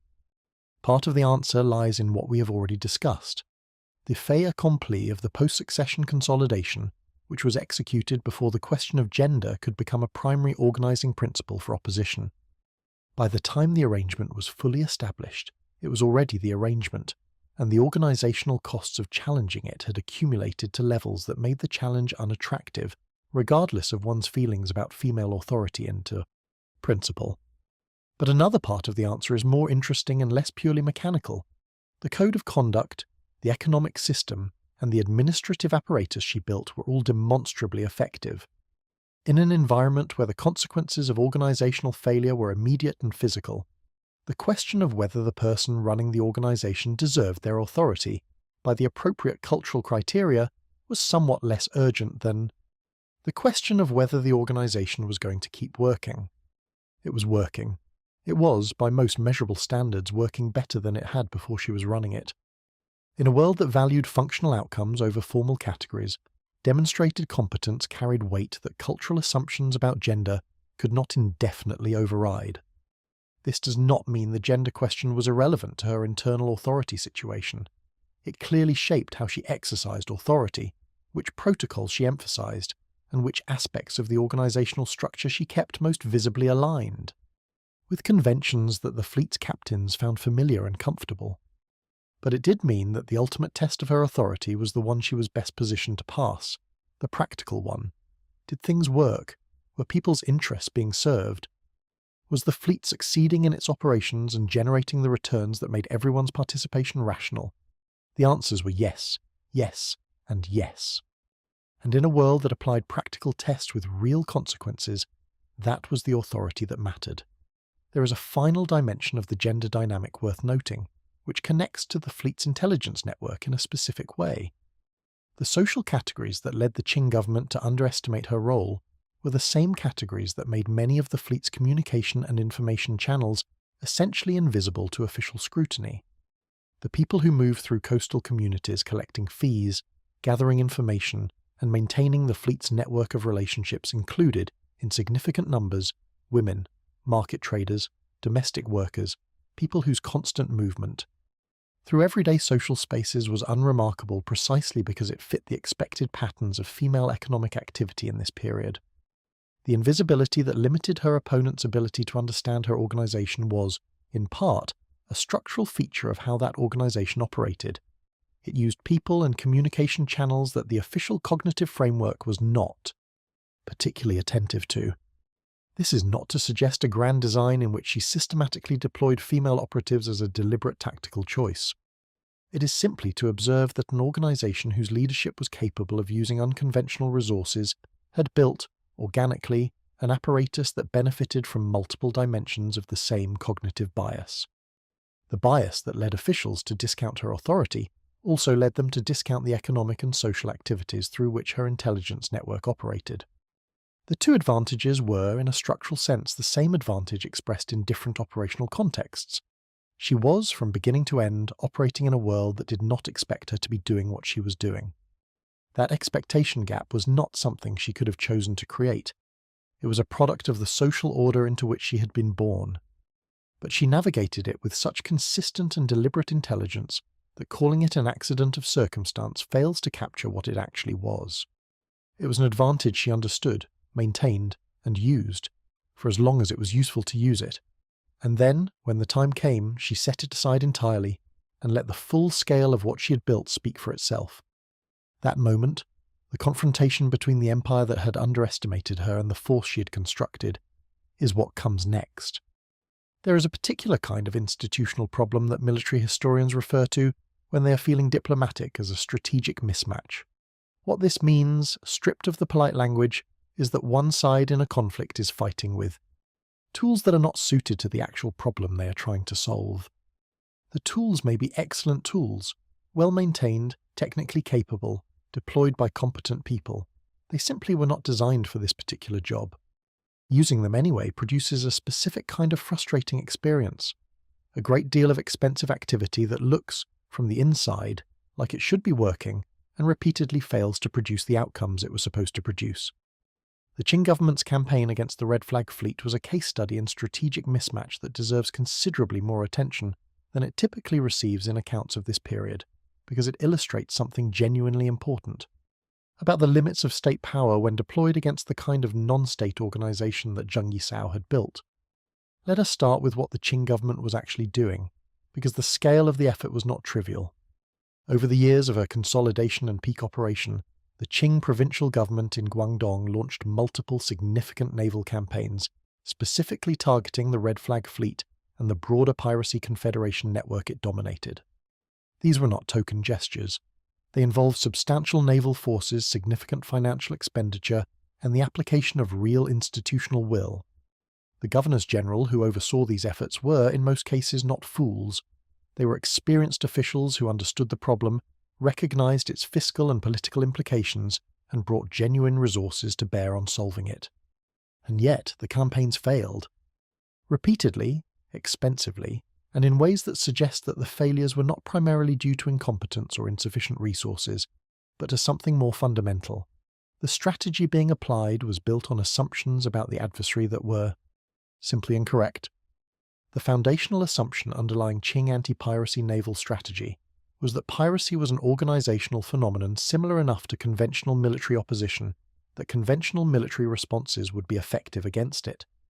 The logic ran as follows. A piracy confederation is essentially an armed force that holds territory or routes. Naval campaigns should locate the enemy's forces, engage them in battle, defeat them decisively, and secure the territory. Once the primary force is destroyed and its surviving members are dispersed, the confederation is eliminated. The remaining population reverts to legal activities, normal commerce resumes, and the problem is solved. This logic is entirely reasonable when applied to most military situations. It fails against an adversary with the specific organizational characteristics of the Red Flag Fleet, for reasons that, once stated, are obvious, but that were apparently not obvious enough to prevent the Qing government from trying the same approach. Multiple times and expecting different results. The first problem was the fleet's mobility and the absence of fixed positions to attack. Conventional military forces defend territory, hold positions, and secure supply lines. Attacking them works because their defensive dispositions create predictable locations where they can be found and engaged. The Red Flag Fleet, as we have seen, held no fixed positions that it was obligated to defend. It operated from vessels that were mobile by definition, in waters that its operators knew far better than any pursuing force. When a Qing naval squadron approached an operational area, the fleet did not form up to defend it. It left. Not in disorder, not as a rout, but as an organized, deliberate withdrawal to a different operational area where the squadron was not. The squadron swept the area, found nothing of significance, and was forced to either pursue across unfamiliar coastal geography or return to port. If it pursued, it risked operating in waters where the local knowledge advantage ran against it. If it returned to port, the fleet moved back into the vacated area. This pattern, the government sweeping areas the fleet had temporarily vacated, the fleet returning to operate in areas the government had temporarily left, produced what might charitably be called inconclusive results. Less charitably, It produced a situation in which the government spent an enormous amount of money moving large naval forces around the South China Sea without managing to catch the adversary in the kind of decisive engagement that might actually resolve the situation. The fleet was not everywhere, and it was not nowhere.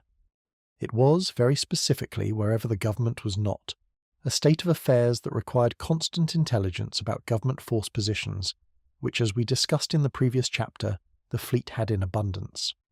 The second structural problem was the Qing Navy's vessel design and tactical doctrine, both of which were calibrated for a different operational environment than the one they were actually fighting in. The imperial naval forces that could be deployed in the South China Sea in this period included vessels that were, in open water with favourable conditions, genuinely capable fighting platforms. They were not capable fighting platforms in the delta waterways, coastal shallows, and narrow channels where the Red Flag Fleet was most comfortable operating. Deep draft warships in shallow coastal waters are not simply slow, they are dangerous to their own crews, because running aground in hostile territory is worse than the initial problem. The technical requirement to stay in navigable deep water constrained the government navy's operational reach in ways that had no practical solution short of building an entirely different kind of navy, which was not something that could be accomplished on an operational timeline. The fleet exploited this constraint systematically. Operations were concentrated in areas where the government's vessel types were most disadvantaged. When pursued into shallow coastal geography, the fleet moved through passages that imperial vessels could not follow. The navy that was supposed to be the instrument of suppression found itself repeatedly in the position of watching the adversary disappear into waters it could not enter, which is, as military experiences go, fairly dispiriting, and which generated the kind of operational report that tends to produce very careful wording in the sections describing outcomes. The third problem, and in some ways the most structurally significant, was that the Qing government's suppression efforts targeted the fleet's military capacity without addressing the economic and social infrastructure that made the fleet possible. Defeating a fleet in battle, even decisively, does not solve the problem if the conditions that produce the fleet are unchanged. If the coastal communities that supplied the fleet, provided its intelligence network, and maintained its economic base remained intact and unchanged, a defeated fleet would simply reconstitute over time. The fleet's real foundations were not in its military capacity, but in the relationships and economic arrangements described in earlier chapters: the protection fee networks, the supply chains, the intelligence contacts, the employment relationships. With tens of thousands of families in the coastal economy, none of these were located on any vessel that could be sunk in a naval engagement. The Qing government did attempt on multiple occasions to apply pressure to the coastal communities that sustained the fleet, disrupting commerce in affected areas, applying administrative pressure to communities known to have working relationships, with fleet-affiliated personnel occasionally using military force against coastal settlements. These efforts were, uniformly and predictably, counterproductive.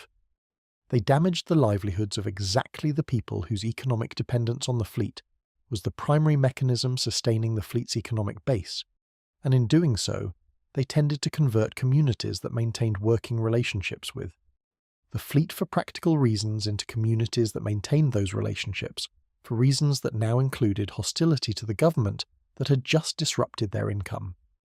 The government was generating enemies at the rate it was trying to eliminate them, which is not the most efficient approach to a suppression campaign. There was also a serious problem of coordination between the different elements of the Qing response. Naval operations required coordination between the provincial military establishment, the civilian bureaucracy, and the naval command hierarchy. Three distinct institutional cultures with different priorities, different reporting structures, and a long institutional history of not particularly liking each other. The civilian bureaucracy was primarily interested in restoring normal commerce and stopping the fiscal hemorrhage the piracy situation was causing. The military establishment was primarily interested in demonstrating operational capacity and avoiding the career damage that came from visible failures in the field. The Naval Command was interested in conducting operations in ways that minimized risk to vessels and personnel, while producing sufficient visible activity to justify continued resource allocation. These interests overlapped only partially, and the coordination failures they produced were persistent and expensive. A Qing naval commander who discovered that fleet vessels were concentrated in a specific operational area might find that the civil authority who needed to approve the logistical support for a rapid response was unavailable, or that the vessels required for the operation were currently committed to a different mission under a different command authority, or that the intelligence that had located the fleet was already 3 days old by the time the approvals were obtained and the fleet had, unsurprisingly, moved. The bureaucratic process consumed the operational window. This happened not once but repeatedly, with a consistency that suggests systemic process failures rather than individual mistakes. The fleet's command structure under her design could make and execute operational decisions considerably faster than the Qing government could authorize and coordinate responses. In a conflict where timing was often decisive, this speed advantage was not minor. By around 1809, the cumulative failure of the suppression campaign had reached a point where it was producing serious consequences for the officials responsible for it. The fiscal costs were substantial and escalating. The political consequences within the Qing court of a provincial government repeatedly failing to suppress a maritime threat on its own coast were not comfortable for the Governor-General. The international dimension of the situation, European commercial interests affected by fleet operations, foreign naval forces making inquiries about what the Qing government proposed to do, was adding external pressure to the domestic political problem. Something had to change. The something that changed was the strategy. The Qing government, having exhausted the military approach without achieving anything resembling a decisive result, shifted to a negotiated solution, which turned out to produce considerably better outcomes for everyone except the pride of the officials who had spent years and substantial resources on the failed military alternative. The negotiation itself, and what it reveals about the real balance of power that the military campaigns had failed to alter, is what we turn to next. In 1810, the Governor-General of Guangdong Province reached out to open negotiations with the Red Flag Fleet. This sentence, read quickly, can sound like a reasonable administrative decision. Two parties with an ongoing dispute decide to resolve it through discussion rather than continued conflict. That is a normal enough occurrence in the history of governance, and describing it in those neutral terms would be accurate in a technical sense, while being almost entirely misleading about what was actually happening. What was actually happening was this: one of the most powerful states in the world, operating one of the most sophisticated administrative systems in human history, with a military establishment that had been fighting major wars and projecting power across an enormous geographic area for over a century. That state was sitting down at the negotiating table with a woman who had been running a piracy confederation from a vessel on the Pearl River Delta because the state had tried every available tool to eliminate the confederation, and none of them had worked. Let that settle for a moment. Because in the diplomatic history of the Qing Empire, an empire that engaged in negotiations with foreign powers, neighbouring states, and regional power holders of various kinds throughout its history, the 1810 settlement with Zheng Yi Sao represents something that is genuinely unusual, a case in which the state came to the negotiating table primarily because it had run out of better options, and in which the non-state party set the terms of the settlement that the state then accepted. The negotiations were not conducted in the adversarial, visibly confrontational style that the dramatic version of this story might prefer. She was not surrounded by armed guards. The Qing officials were not making their way to her flagship under duress. The process looked, from the outside, much like other negotiations that provincial authorities conducted with various maritime and commercial interests that operated in their jurisdictions, which was, not coincidentally, exactly how she wanted it to. Look, the optics of the settlement mattered to everyone involved.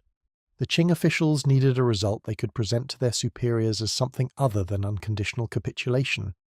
She needed a result that served her actual interests, which were somewhat different from the optics. The actual interests she brought to the negotiation were, given what she had built, clear and relatively compact. Preservation of what she had accumulated, security for the people who had worked within her organization, and an exit from the specific set of risks that came with continued operation as an officially designated enemy of the state. The money she had was real and substantial. She was not going to risk it indefinitely in a continuing conflict with an adversary that, while unable to defeat her, could continue generating friction costs indefinitely. The organizational peak had been reached. The question was not whether to exit the operational phase, but when and on what terms. Exiting at peak strength, with the state motivated to offer good terms rather than waiting for a moment of weakness, was the strategically obvious choice. It was also the choice that most people in her position, for various reasons involving ego, inertia, and the difficulty of imagining life outside the structure one has built, fail to make. She made it.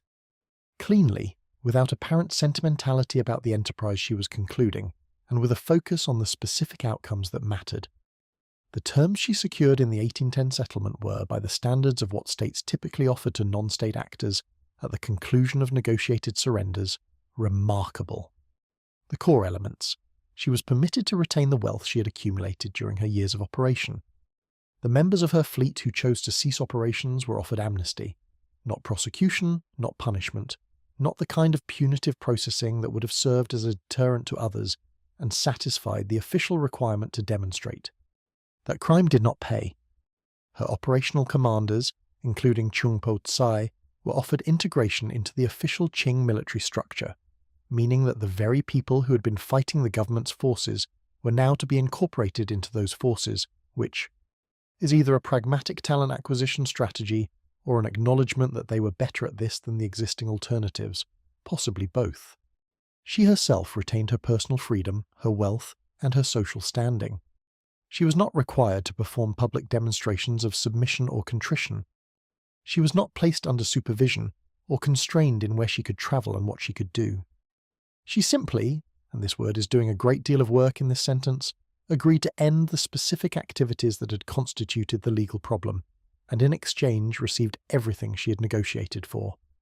For the Qing government, the terms were presentable domestically as an amnesty, the benevolent emperor offering mercy to those who submitted to imperial authority and returned to lawful life. This framing was not without basis. An amnesty is technically what occurred. The question of who was doing the submitting and at whose instigation the negotiations had been initiated, and whether the terms bore more resemblance to those imposed by a victor or those accepted by one, these were questions that the official framing declined to address directly. Official framings often work this way. They are designed to be plausible, not accurate. The historical record is somewhat more forthcoming. The Qing government in 1810 was offering terms that it would not have offered to an adversary it had any realistic prospect of defeating through continued military pressure. The amnesty's generosity, particularly the retention of accumulated wealth, which represented the fleet's entire accumulated economic productivity, and the immunity from prosecution for years of explicitly illegal activity affecting commerce. Throughout the region, it was not an expression of imperial magnanimity. It was a price paid for the resolution of a problem the government could not solve any other way. What she retained was what she had, because she had built it in a way that the government could not take it. She retired from active maritime operations, moved to Canton, and opened a gambling establishment. This is the detail that tends to produce a certain kind of surprised laughter when people first encounter it, because it represents a career transition of some contrast, from commanding the largest piracy confederation in history to running a games, of chance operation in a provincial city. The laughter is understandable. The strategic logic is also sound. A gambling operation in Canton was a legitimate legal business that generated reliable income, was embedded in a city where she had social and commercial connections, and required none of the organisational overhead, physical risk, or official opposition that the fleet had required. It was, in the language of modern retirement planning, a sensible de-risking of her portfolio. The fact that it was run by someone who had spent the previous decade managing an 80,000-person maritime enterprise probably meant that the administrative challenges of a gaming house were not especially taxing. There is something worth dwelling on in the specific nature of this exit. In the history of people who have accumulated significant power through activities that put them in conflict with the state, the outcomes are, with depressing regularity, catastrophic: captured and executed, killed in battle, betrayed by associates, destroyed by the slow attrition of continued conflict with an adversary that can sustain the pressure longer than any individual can. The handful of cases in which people in this position manage to exit successfully, with their lives, their accumulated wealth, and their freedom intact, are notable precisely because they are so rare. What made her exit possible was the same quality that had made the entire enterprise possible. She was not managing for the dramatic outcome. She was managing for the optimal one. The dramatic outcome, the last stand, the heroic refusal to surrender, the defiant finale that makes for excellent mythology, would have been worse in every practical sense, than what she actually did. She would have been dead, or imprisoned, or destitute. The mythology would have been compelling. The reality would have been a disaster. She chose the reality. The ability to make that choice, to walk away from something you built at the moment when walking away maximizes what you take with you, rather than holding on until the holding becomes the problem, is rarer than it sounds. Organizations and their leaders develop a kind of mutual dependency over time in which the leader comes to experience the organization's continuation as an end in itself, rather than as a means to other ends. Exiting feels like defeat, feels like abandonment, feels like the dissolution of an identity that has been constructed around the role. The result is leaders who stay too long, who fight for continuation past the point where continuation serves their actual interests, and who end up leaving under worse conditions than they could have obtained earlier. She did not make this mistake. The organization was a means. The ends were her freedom, her security, and the welfare of the people she was responsible for. When negotiating for those ends while the organization was still at peak strength produced better terms than continuing to fight would have, she negotiated. The calculation was clear. The execution was clean. The settlement was reached, the terms were implemented, and the Red Flag Fleet, the largest piracy confederation in history, built from nothing in the floating neighborhoods of the Pearl River Delta by a woman who was not supposed to matter, concluded its operational existence through a negotiated agreement on terms it had largely set. The Qing government had a peace settlement to announce. She had everything she had negotiated for. What happened next was, by the standards of the story that preceded it, entirely quiet. She lived. She ran her establishment. She managed her wealth. She grew old, in a city and a world that had briefly, to its considerable surprise, been forced to deal with her on her terms. She died in 1844 at around 69 years of age, which in 19th century China, and by the specific standards of a career that had included decades of maritime operations, was not a bad outcome. She was surrounded by the accounts that survive by family and associates rather than enemies or officials. There was no dramatic deathbed scene. There was no final statement of defiance or wisdom. There was just the end of a life that had been, by any reasonable measure, extraordinarily well managed. History, which prefers its subjects to be either tragic or safely dead before they can complicate the mythology, has never quite known what to do with this ending. It is too successful to be a cautionary tale. It is too quiet to be a triumph narrative. It is too practical to be an inspiration story in the usual sense. She does not fit cleanly into any of the available templates. That is perhaps the most accurate summary of her entire story. She did not fit the templates, and the templates were her problem to manage, and she managed them the way she managed everything else, by understanding them clearly and using that, understanding to her advantage, rather than being shaped by what they expected her to be. The pirate mythology says the sea swallows those who challenge it. She sailed the sea for decades, built a state on it, and then walked away while it was still deep and full, and someone else's problem to navigate. The sea did not swallow her. She simply decided at the right moment that she was done with it. That, finally, is what we turn to last, what her story means, and why the silence around it says more than most of the noise that fills the space she should have occupied. But before we get there, it is worth pausing on one more dimension of the 1810 settlement that tends to be glossed over in most historical treatments, the question of what happened to the fleet's 80,000 people. Because a negotiated exit for the leadership does not automatically resolve the situation of every individual inside the organization that had sustained the operation. The tens of thousands of ordinary fleet members, fighters, sailors, supply workers, and all the various categories of people whose livelihoods were organized around the fleet's continued operation were not all, obviously, going to become legitimate imperial naval officers. Most of them were going to need to find something else to do. The terms of the settlement addressed this, in the general sense that fleet members who chose to take the amnesty were protected from prosecution for past activities. But the economic transition, moving from a large, well-organized enterprise that paid reliably and provided genuine security to whatever came next, was real and not trivial. The evidence suggests that the transition, while not frictionless, was managed with considerably more care for the ordinary membership than the standard pirate surrender narrative would suggest. The coastal communities that had been sustaining the fleet economically were, after all, still there.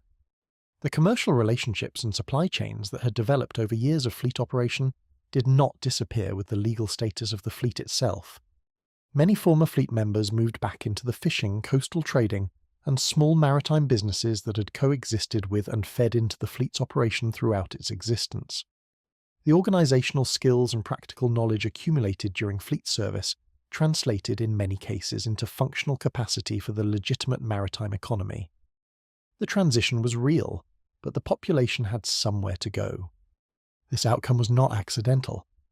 The economic system she had built, with its emphasis on sustainable community relationships rather than pure extraction, had created an economic ecosystem in which the fleet and the coastal economy were genuinely intertwined. The unravelling of the fleet's military structure did not destroy the underlying economic relationships, it simply redirected them through different channels. The people who had been part of the fleet did not, in the main, face destitution. They faced a change in organisational affiliation, which is a meaningfully different problem, and one that a population with existing economic skills and community relationships was reasonably equipped to manage. The officials who processed the settlement on the Qing side found this outcome, if they were paying attention, more than a little instructive. The fleet had managed its human capital better than most official institutions managed theirs. The people coming out of it were not the ragged, desperate outlaws that the official piracy narrative required them to be. They were, in many cases, experienced maritime professionals with practical organisational skills, community connections, and reasonable economic prospects. The organisation had been good to them, good enough that many of them probably missed it.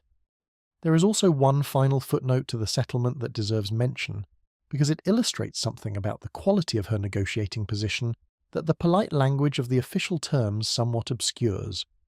Among the commitments the Qing government made as part of the settlement arrangements was a practical acknowledgement that the fleet's existing commercial relationships in the coastal economy would not be aggressively disrupted in the period following the settlement. This was not stated in those terms. The official framing was, naturally, about the restoration of lawful commerce and the resumption of normal administrative authority. But the practical effect was that the economic infrastructure she had built over years was not dismantled. It continued to exist, in a slightly different form, as part of the normal coastal economy, rather than as the explicit property of the Red Flag fleet. The value she had created transferred forward. It did not evaporate. This is, in aggregate, what a good negotiation produces, an outcome in which the party with the genuine leverage walks away with the substance of what they came for, while the other party walks away with something they can present as a success. Both sides got something from the 1810 settlement. The Qing government got peace on its southern coast, the end of a military and fiscal problem that had been escalating for years, and an official narrative of imperial benevolence and restored order that it could communicate upward through the bureaucratic hierarchy. She got everything that actually mattered: her wealth, her freedom, her people's safety, and a transition to a different kind of life on terms she had chosen at a moment of her own selecting.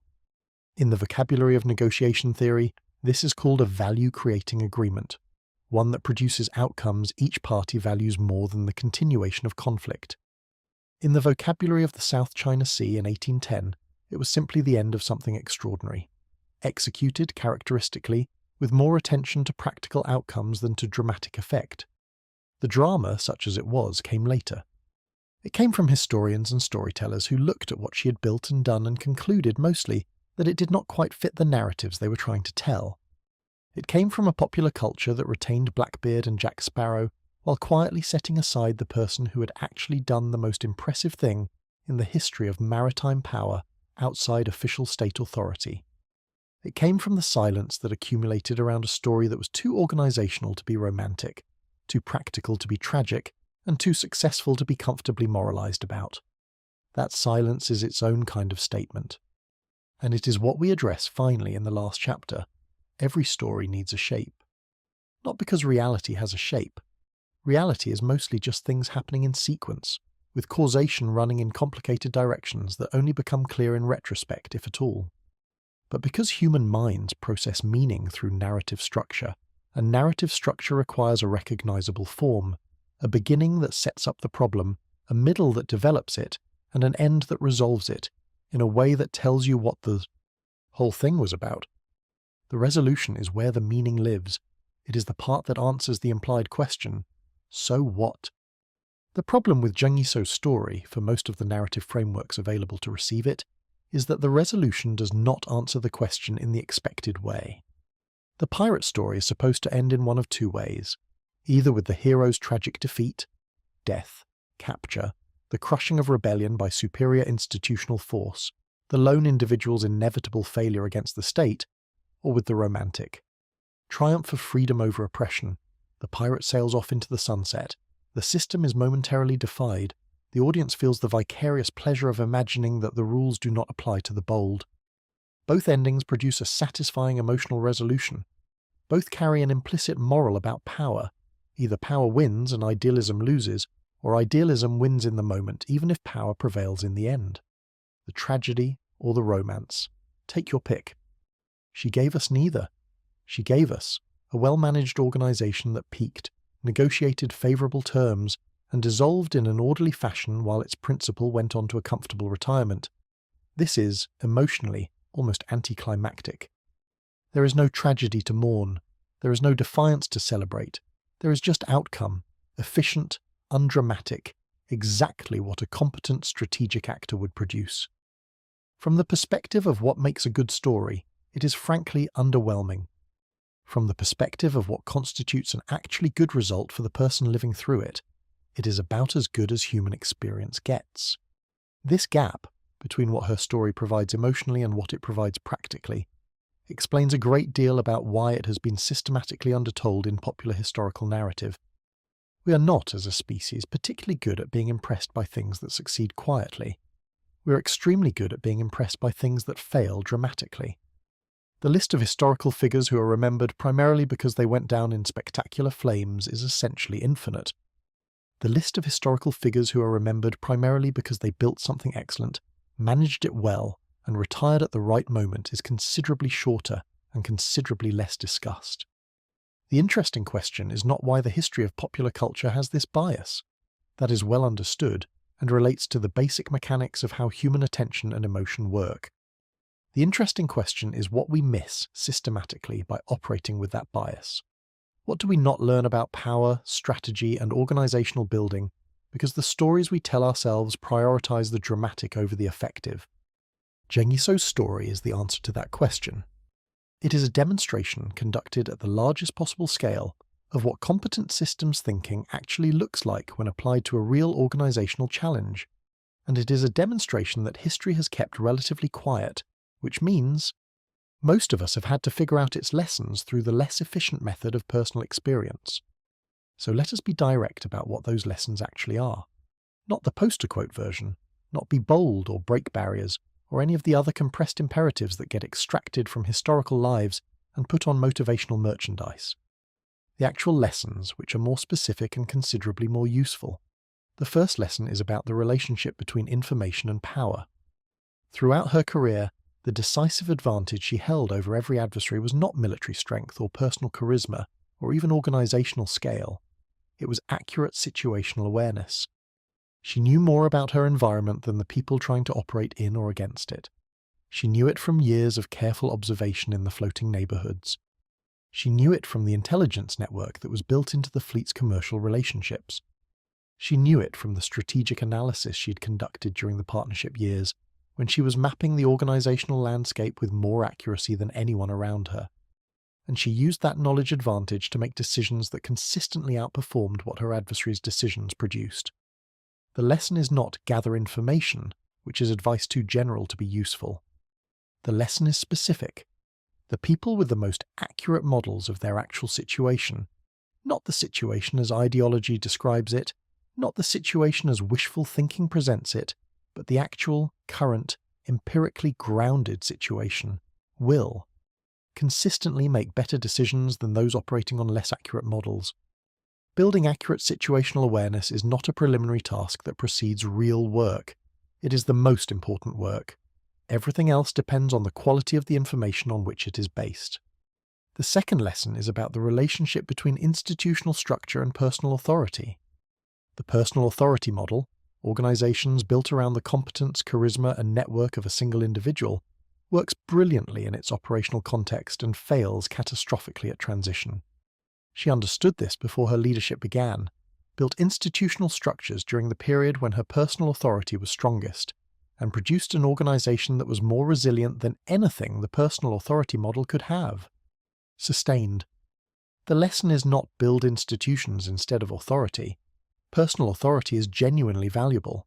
It enables fast decisions, mobilizes loyalty, and allows organizations to act with the kind of unity of purpose that committees cannot easily produce. The lesson is, personal authority is a resource that expires. Build the institutional infrastructure that can carry organizational capacity forward before the personal authority expires, not after. The transition is much harder if you wait for necessity. The third lesson is about consistency of rule application. The code of conduct she imposed on the Red Flag Fleet worked because it was applied consistently. Not because it was fair in some absolute philosophical sense, not because it was mild, and not because it was universally popular. It worked because it was predictable. The people inside the system knew what would happen if they violated the rules, and the certainty of that knowledge was what made the rules function as actual constraints on behavior, rather than as factors to be managed through relationship capital. The lesson for anyone building or managing organizations is uncomfortable and probably worth stating directly. Inconsistent enforcement of rules is worse than no rules at all. An organization with rules that are applied selectively, consistently against those with less status, accommodated for those with more, is not an organization governed by rules. It is an organization governed by an unofficial hierarchy with a rule-shaped overlay. The damage this does to trust, cooperation, and the willingness of low-status members to invest in the organization's success is real and lasting. Consistency is the price of institutional governance. It is not optional. The fourth lesson is about economic architecture and the difference between extractive and sustainable relationships. As we explored in detail earlier, the economic system she built worked not because it was maximally extractive in the short term, but because it was designed for durability, because it converted initially coercive relationships into ones that coastal. Communities and commercial interests found genuinely preferable to the alternatives. The lesson here is one that the history of resource extraction, colonial governance, and various categories of predatory commercial practice has demonstrated consistently, and that decision-makers continue to learn the hard way. You can extract more from a relationship if you invest in maintaining it. The rate of extraction that maximizes long-term yield is almost always lower than the rate that feels optimal in the short term.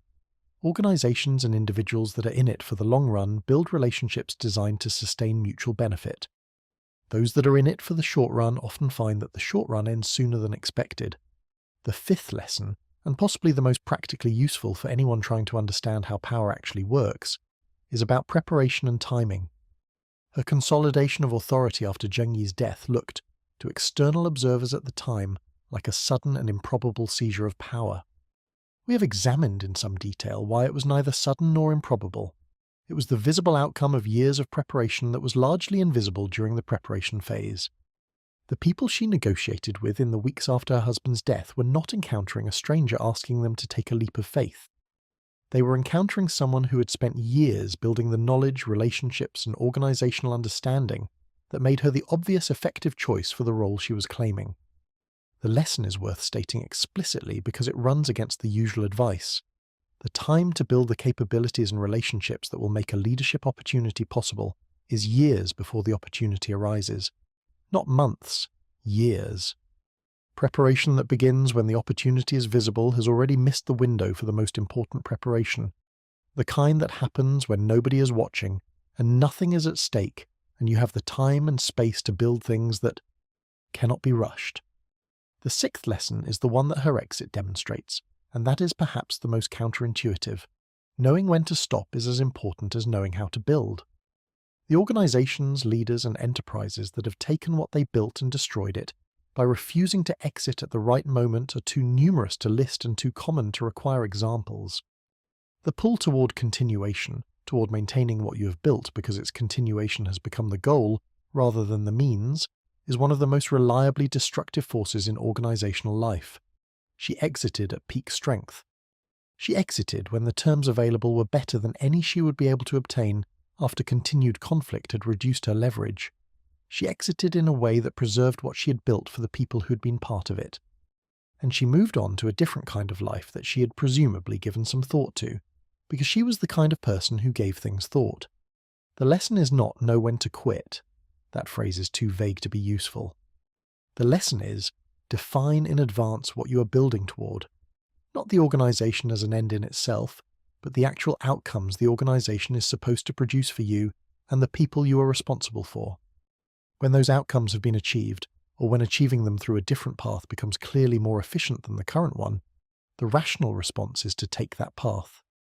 Not because staying is wrong, but because staying past the optimal exit point makes everything you have accumulated smaller and more precarious than it needs to be. These 6 lessons are embedded in her story, whether the story is told or not.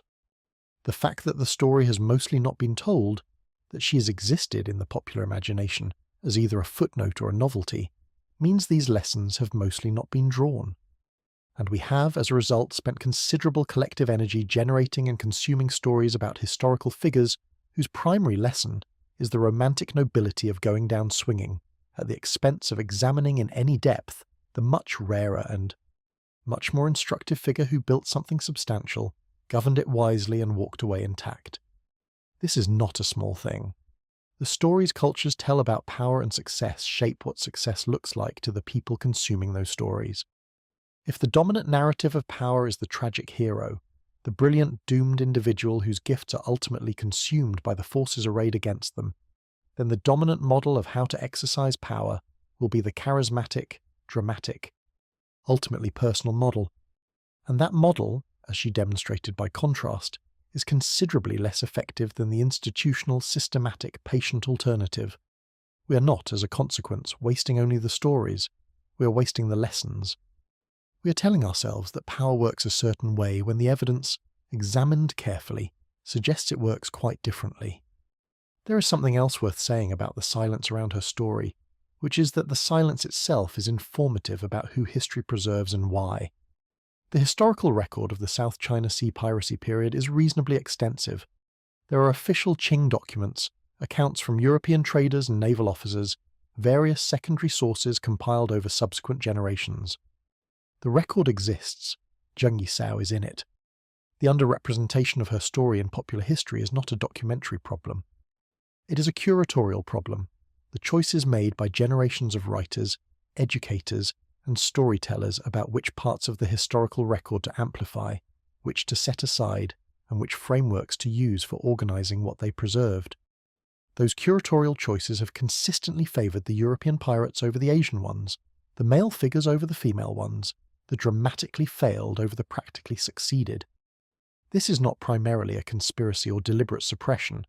It is the aggregate effect of 1,000 individually small decisions made by people using the available templates, and the available templates were built around a specific idea of what an interesting historical figure looks like. She did not match that template. She was, in every important category, the wrong kind of person doing the wrong kind of thing in the wrong kind of place. She was also, in every important operational sense, more effective at the actual problem of building and sustaining power than essentially anyone the template was built around. This is the central irony of her historical reception. The story that most deserves to be told is precisely the one that fits least comfortably into the frameworks through which stories get told. The corrective to this situation is not primarily about justice, though there is a justice dimension to it. It is about accuracy. History that preserves the dramatic at the expense of the instructive is not just morally incomplete, it is practically misleading. It teaches us to recognize the wrong things as indicators of success, to admire the wrong qualities as sources of power, and to learn the wrong lessons from the evidence that historical experience has generated at enormous cost and effort. She built something genuinely extraordinary. Understanding how she built it is not simply a matter of giving credit where credit is due. It is a matter of having access to an extraordinarily rare example of systematic institutional power building operating under conditions of maximum difficulty, and being able to draw from that example the specific operational lessons that are relevant to anyone who will ever need to build, govern, or reform an organization of any kind. The world she operated in was, in its fundamental dynamics, not as different from the current one as the historical distance might suggest. The governance vacuum that created her opportunity, the failure of official institutions to provide the security, predictability, and fairness that people needed, is not a problem solved by the passage of 200 years. The challenge of building trust in systems rather than in people, of maintaining consistent rules across large and dispersed organizations, of constructing economic relationships that are durable because they are genuinely valuable to both parties. These are challenges that remain active and unresolved in every domain of human organizational life.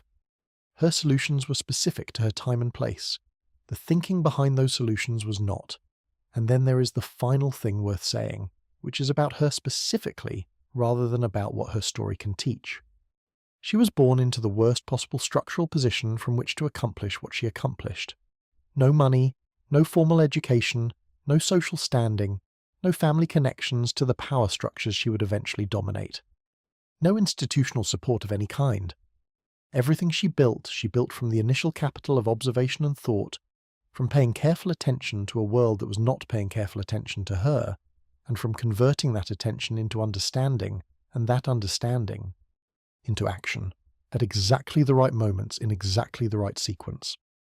She did not get a break. She built the conditions that made the break possible, and then she took it. And then she built the thing the break made possible. And then she managed it with a level of organizational sophistication that most institutions with centuries of development behind them fail to match. And then she walked away. She is not remembered the way she should be. She is not in the stories we tell children about historical figures who changed the world. She is not the pirate mythology has built its iconography around. She is, in the cultural memory of the world she transformed through sheer force of systematic intelligence and patient construction, nearly absent. History remembers the loud. She was right. It does. She was also right by implication about the alternative, that being right, being effective, being the actual determinant of outcomes in the real world, matters regardless of what history chooses to remember about it. The fleet was real. The organization was real. The empire that could not defeat her was real, and the terms it eventually accepted were real. The gambling house in Canton was real, and the 69 years of life were real, and the death in comfort surrounded by family was real. The myth will remember whoever it feels like remembering. The reality already happened. And what happened was this. One woman, starting from nothing, in an environment designed to make her irrelevant, looked at a complex, broken, powerful world and decided that she understood it better than it understood itself. And she was right. And she proved it, not through a single dramatic moment, but through decades of patient, systematic, methodical construction. And then she retired and had dinner, and ran her establishment and grew old and was apparently fine.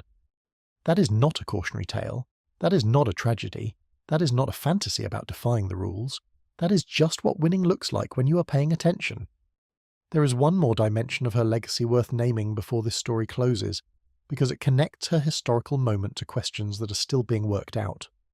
The South China Sea that she dominated is, 2 centuries later, one of the most contested bodies of water on the planet, a zone of overlapping territorial claims, strategic competition, and ongoing disputes about governance and authority that echo, in a different register, the governance vacuum and power struggles of her era.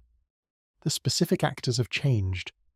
The structural dynamics, the collision of large state power with local knowledge, the tension between official control and practical arrangement, the question of who actually governs the coastal economies of this region, and how, have not changed as much as the subsequent centuries of formal state consolidation might suggest. She is not a political argument for any position in those current contests. History can be recruited into any argument if the recruitment is selective enough, and the last thing her story needs is to be simplified into a metaphor for something else. But her story does illuminate something permanent about how authority works in complex maritime environments, that formal institutional claims and practical operational control are not the same thing, and that the gap between them is where the real governance question lives. The empire that claimed authority over the South China Sea and the organization that actually exercised it, in large portions of that sea coexisted for years, with the practical reality differing substantially from the official one, until a negotiated settlement made the gap official enough to address. That pattern, of formal authority and practical reality running on different tracks until the difference becomes too expensive to maintain, recurs with considerable regularity in the governance of coastlines, waterways, and other spaces that are simultaneously contested, economically vital, and difficult to control through conventional institutional means. She understood this gap and worked within it with extraordinary skill. The understanding was earned, not innate. It came from years of observation in the floating neighbourhoods, from the specific education available to someone positioned at the intersection of multiple social worlds without full membership in any of them. The partial outsider's perspective that the tanker community's social position provided was, as we have traced through this story, the root of her clarity about how the world she was entering actually worked. She saw it without the distorting filter of investment in its official self-description, and that clarity was worth more than any credential, title, or inherited position that the official world could have provided. This brings us to what is perhaps the most genuinely subversive element of her legacy, subversive not in any political sense, but in the quieter sense of contradicting something that powerful systems consistently tell people about themselves. The official world of Qing China told her, through every mechanism available to a hierarchical social order, that she did not matter. Her birth determined her social category. Her gender determined her sphere of appropriate activity. Her community's marginalized status determined her access to formal institutions. Every signal from the official world said, "You are a peripheral person in a peripheral world, and nothing you do there will have consequences that the center needs to take seriously." She proceeded on the basis of her own assessment of the actual situation rather than the official one, to build something the center had to take seriously. Not by fighting the categorizations directly.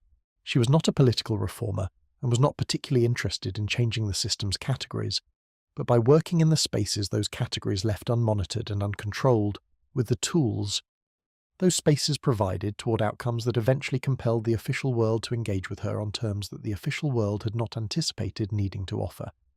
The lesson here is not that hierarchical systems are wrong to categorize, or that social categories are meaningless. They were real constraints.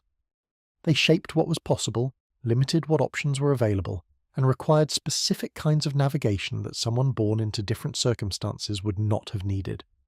The lesson is something more specific. Official categorization systems are never complete descriptions of actual human potential. They are administrative tools built to manage populations at scale, and they sacrifice accuracy for tractability.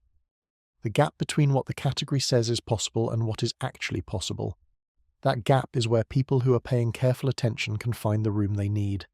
She found it. She used it. And the record she left behind is a demonstration, unusually clear and unusually large in scale, that the category is not the person. The gambling house in Canton is, in retrospect, a kind of perfect coda. A woman who had commanded 80,000 people and made the Qing Empire negotiate with her, ended her public career running a place where people came to try their luck. There is something in this that feels almost like a joke she was telling, very quietly, at history's expense. She understood luck. She had been in the business of making it irrelevant, of building systems thorough enough that outcomes depended on preparation and intelligence rather than the vagaries of chance. And now she was selling the experience of chance to a clientele who probably had no idea whose establishment they were patronizing. The irony is gentle and dry, which fits her perfectly. She had always known that most people were playing games they did not fully understand. She had spent her career understanding them better than anyone else in the room. The establishment was, one suspects, quite well run. There is something worth saying, in this final reflection, about the specific quality of mind that her story demonstrates, because it is a quality that is often described in heroic language that slightly misses what it actually is. It is not genius in the sense of exceptional raw cognitive capacity. There is no evidence she could solve mathematical problems faster than other people or memorize texts with unusual facility. It is not courage in the sense of fearlessness. She was operating in an environment of genuine physical and political danger for decades, and nobody does that without fear. It is not even strategic intelligence in the abstract sense, as a kind of floating analytical capability detached from any particular domain. What she had was something more specific and in some ways more learnable. The habit of looking at what was actually there rather than what was supposed to be there. The habit of asking, about every system and every person and every situation, what is actually happening here as opposed to what the official account says is happening? What does this person actually want rather than what they say they want? What is this organization actually doing rather than what it claims to be doing? Where is the real decision being made rather than the formal decision? Where is the actual leverage rather than the apparent leverage? This habit, the habit of preferring accurate maps to comfortable ones, of being willing to update the map when the territory does not match, is not a natural default for most people. Our cognitive systems are built for pattern matching against familiar templates, and updating templates is expensive. We see what we expect to see. We interpret ambiguous information in ways that confirm existing frameworks. We categorize people according to the categories available, and act on those categorizations rather than on more careful individual assessment. These are not failures of intelligence. They are features of cognitive systems optimized for efficiency in familiar environments. The floating neighborhoods of the Pearl River Delta were not a familiar environment in the conventional sense, but they were, as we have explored, an environment that systematically rewarded accurate observation over comfortable assumption. The people who moved through those spaces could not afford, practically, to act on false models of the people they were dealing with. The stakes were immediate and consequential. The habit was forced. And the habit, once formed under those conditions of real-world feedback, carried forward into every subsequent context with the same fidelity it had been trained to produce. This is what her early years actually gave her, in the deepest sense. Not information exactly, though information was part of it. Not skills exactly, though skills were part of it. What they gave her was a calibrated epistemology, a reliable method for knowing what she knew, identifying what she did not know, and updating the picture efficiently when new information arrived. In a world full of people operating on distorted, wishful, or institutionally filtered pictures of reality, someone with a reliably accurate picture has an advantage that compounds with time because every good decision produces better conditions for the next one, and every avoided bad decision removes a source of future constraint. She compounded. For 30 years, in one of the most unforgiving environments human society has produced, she compounded. And the result was the largest piracy confederation in history, run with more organizational sophistication than most official states of the period could match, dissolved on her own terms at the moment of her choosing, with the proceeds intact and the people provided for. History finds this underwhelming. She was right not to care. On that note, and we have covered quite a journey tonight, from the floating neighborhoods of the Pearl River Delta all the way to a gambling house in Canton 2 centuries ago, it is time to let the South China Sea settle into stillness. If any part of this story has lodged somewhere in your mind and will not quite let go, that is probably the point. The most interesting history is the kind that makes you look at the world slightly differently in the morning. Let yourself drift off with the image of a fleet of 1,800 vessels moving through the Pearl River Delta at night, organized, purposeful, governed by rules that actually worked, commanded by someone history forgot to tell you about. Someone who, by every measure that matters, 1. Sleep well everyone, sweet dreams.